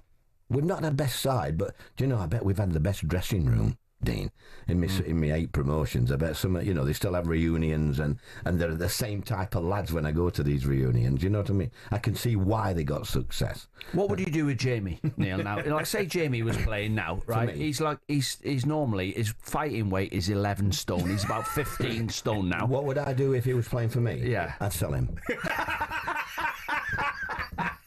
See, that's why that's why you lasted longer than me. I persevered with him. Yeah. And I would have loved to play for Neil. And the food bill went up as well when he was there. I would have loved to play for Neil. Look, we're talking Arsenal this morning a little bit. We're talking about second place, whether it's good enough, Neil. They're out in Singapore. Gunners boss Mikel Arteta has been speaking about whether his players believe they can go all the way this time. Well, they are fully convinced. The good thing is I don't have to convince them. They know how good they are and how close we've been. And yet, at the end, it's those details, those edges that make you make the next step, which we all want, and just working on them, realizes where they are, the basic things that we need to have throughout the season to put ourselves in the best competitive opportunities and chances to have the biggest probability to achieve our goals. And that's a daily work. That's our responsibility in each individual as well, and excitement as well. He's doing something different to us, Arteta, Neil. He looks like Superman. He does, doesn't he? He's been manager of Arsenal for 5 years. Not one grey hair. No, I looks like a model. Yeah. Look, do you think they can do it, Neil? Do you think they've got the mentality? I don't think they'll do it. No, I think Man City will do it before them. Me, having been up with Pep for a couple of days, I just think he's driven again now after last year. I mean, some failure, wasn't it? Finishing where they did and cup final. But it is failure, though, right? The players he's signed, the good players, the lads he's signed. So I think they'll be thereabouts. Liverpool, I mean, after spending that on the striker, wow, you know, they've got to be close, haven't they? They're spending it. And it's difficult because when you look at Arsenal's squad, they're so good, aren't they? You know, you look at Rice, I mean, what a manager's player. But he was saying, I used to laugh when the fans, Arsenal fans, wanted to get rid of Wenger. You know, they wanted Wenger out and all that lot, and I thought, be careful what you wish for, and because they won everything with Wenger. Yeah. And you know, and I think to myself, hey ho, what, you know. What was, I mean, looking from the outside, Man City, you went up and trained with them and you talked to Pep about it. It just looked to me as if the back four was like different every week. They had a load of injuries. Kyle Walker left. They had kids playing at the back, and obviously at that level, sometimes they cost you goals. I'd agree with you. But because some of the goals that they conceded, Dean, they were Sunday League goals. They weren't because of ability of the opponents. They were just mistakes, which you can't, as a manager, you can't legislate for mistakes that, you know. And I think the best teams have that back four, you know, back five, that they know what they're doing, and a goalkeeper behind them. So I think it's a great league that we don't know who's going to do it. You know, there's 3, 4. I don't think there's any more than them 3 really that's got a chance. Do you think second is a good achievement though? Say Arsenal finish second, Neil. Do you think they'll be happy with that? I think I can side with both of you. I know what you're saying, and I know what Dean's saying, but the standard of football now, the money that's involved now. Yeah. I mean, the only thing about Arsenal is they've got to win something, you know, and it's you know, like Tottenham. I was so pleased. I texted Nick Montgomery after they won the Europa League, and I texted him, I hope you get the sack now, Nick, because I said next season you lose the first 2 or 3 games, you'll have hell on. Yeah. I said, and you'll get a good club now. You'll get a good club. Give Ange my regards, will you? Well done. So it just showed you, didn't it? Yeah. You know, because that's what it's like, isn't it? Would you have stuck with Ange? I would for the 6 months a year, yeah, I think so. I enjoy watching his teams play. I just think the problem with Ange is similar to the guy at Man United. They don't have a plan B. You know, you can't go into any club, whether it's non-league or Premier League, you can't go in and say, I'm going to play this way, I'm going to play that way. You've got to look at the players they've got and then adapt a system to play with the players they've got. I mean, Man United have never had hardly had a centre half for 5 years. Full-back support. I just think they're looking at the wrong part of the team at times, me. I think that's why you were I'm not just saying it because you're here, but why you're so successful, because you could actually walk in a club and go, right, I think we've got, we can play 5 at the back here.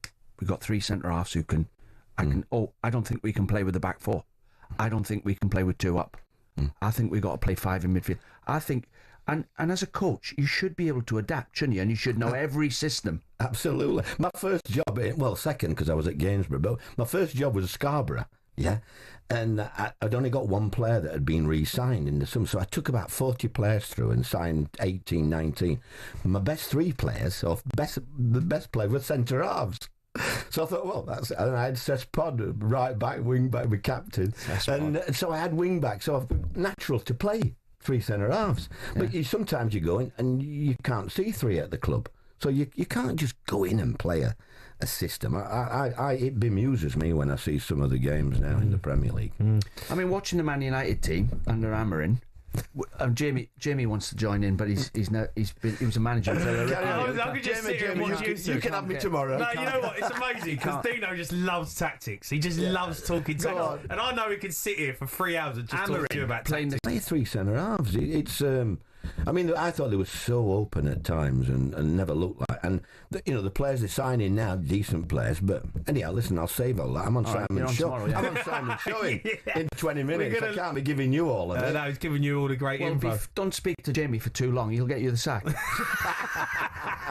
Wait, hey, me and him tomorrow. When they said to me, "Will you come on the breakfast show?" I said, yeah. If it's somebody that's articulate and knows what they're doing. They said it's Jamie O'Hara. I said, oh, all right, okay then.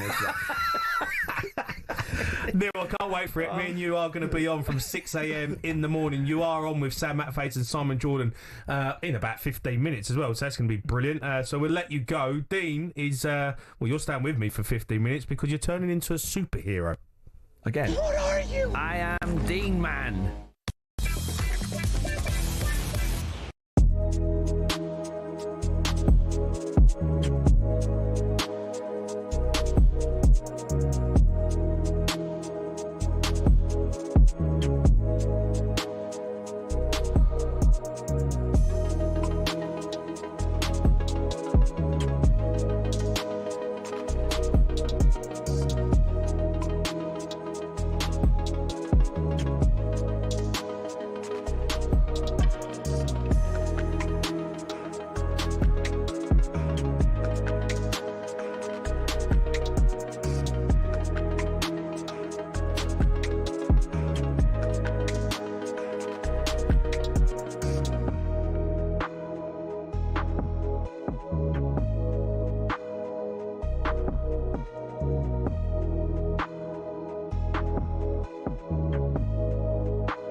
this now? I don't know, matey. Yeah. On this day 11 years ago, the first Guardians of the Galaxy movie was released, becoming the third highest grossing movie of the year. A group of misfit superheroes do exactly what the movie suggests. They guard the galaxy. Bit of a superhero fan, Dean? No, I used to watch Batman when I was a kid. Oh, he's a That's superhero. Batman music, isn't it? No, That was- Batman. Yeah. I used to watch Batman when I was a kid. Yeah. But then when I, Was Batman a superhero, though? yeah, I don't know if he was. he was Spider-Man. Batman. No, Spider-Man was a superhero. Batman technically is not a superhero because he was just a man. Don't kill me, man! He's John Wayne, right? Was it John Wayne?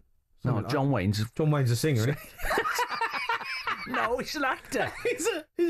John Wayne's I nearly called Bruce him Wayne. something. Bruce Wayne. Bruce Wayne. He was just a rich bloke, right? That's what Batman is. Yeah. Batman's not a superhero. Superman is a superhero. Right. Spider-Man. So what are we going on about? Well, What's I'm just this? saying. I'm just putting it out there that anyone who says Batman's a superhero, he's not. He's just a rich man. Right. But yeah. What about Catwoman? What do you mean? Catwoman. She was in Batman. Yeah. And the Joker. Yeah, but they're villains. Penguin. Yeah. Anyway. What? Yeah. Go on. Let's find out if you know your Hulk from your 4. Well, I've put you in a famous superhero scene, Dino. You just need to tell me which superhero you are. Is your first one? Don't kill me! Don't kill me, man! I'm not going to kill you.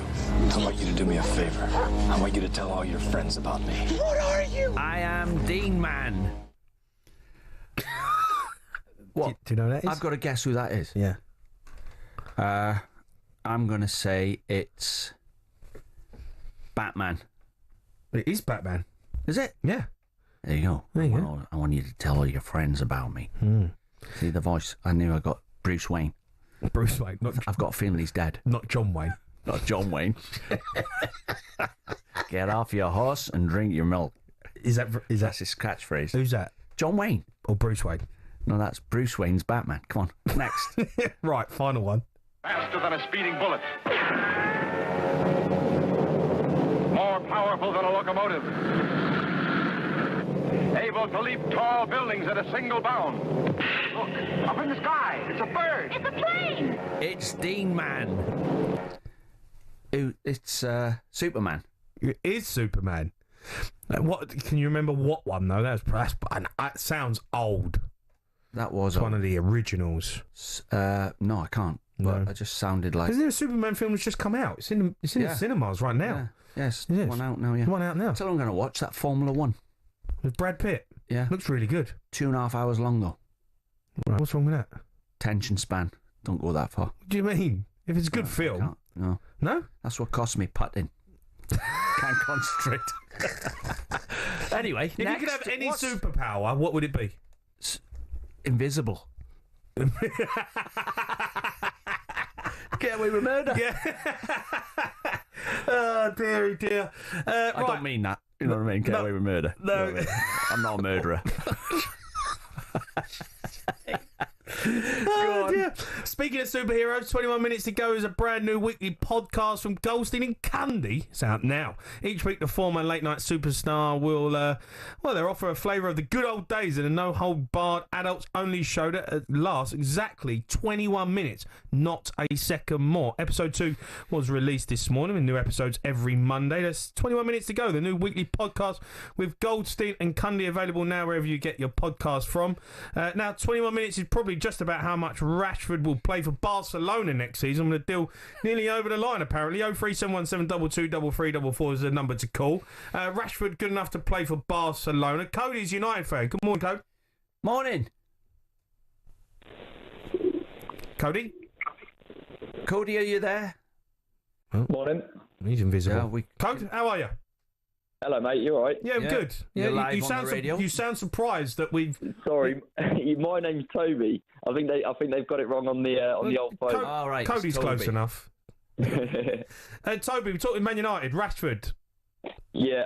Well, I just think it's a shame how it's ended. Well, it feels like it's ended with Rashford. To be fair, pretty sour. How different it could have been if he had a mentor like Sir Alex Ferguson. I mean, you think when he started playing for the club, he was only a young player, so at that point he's obviously quite impressionable. I think he just needed a good leader. You think sometimes Amorim plays into the media. Rashford's always had the media attention. Feels like it's always been a mentality sort of thing rather than his skill. Yeah, I think he's been let down by managers. And the environment he's in. Yeah. It's not like... We've seen a lot of players fail in that environment. It doesn't even come down to necessarily the management, but you think in that era of Man United, the leaders they had in the dressing room and what that would have done for him as well.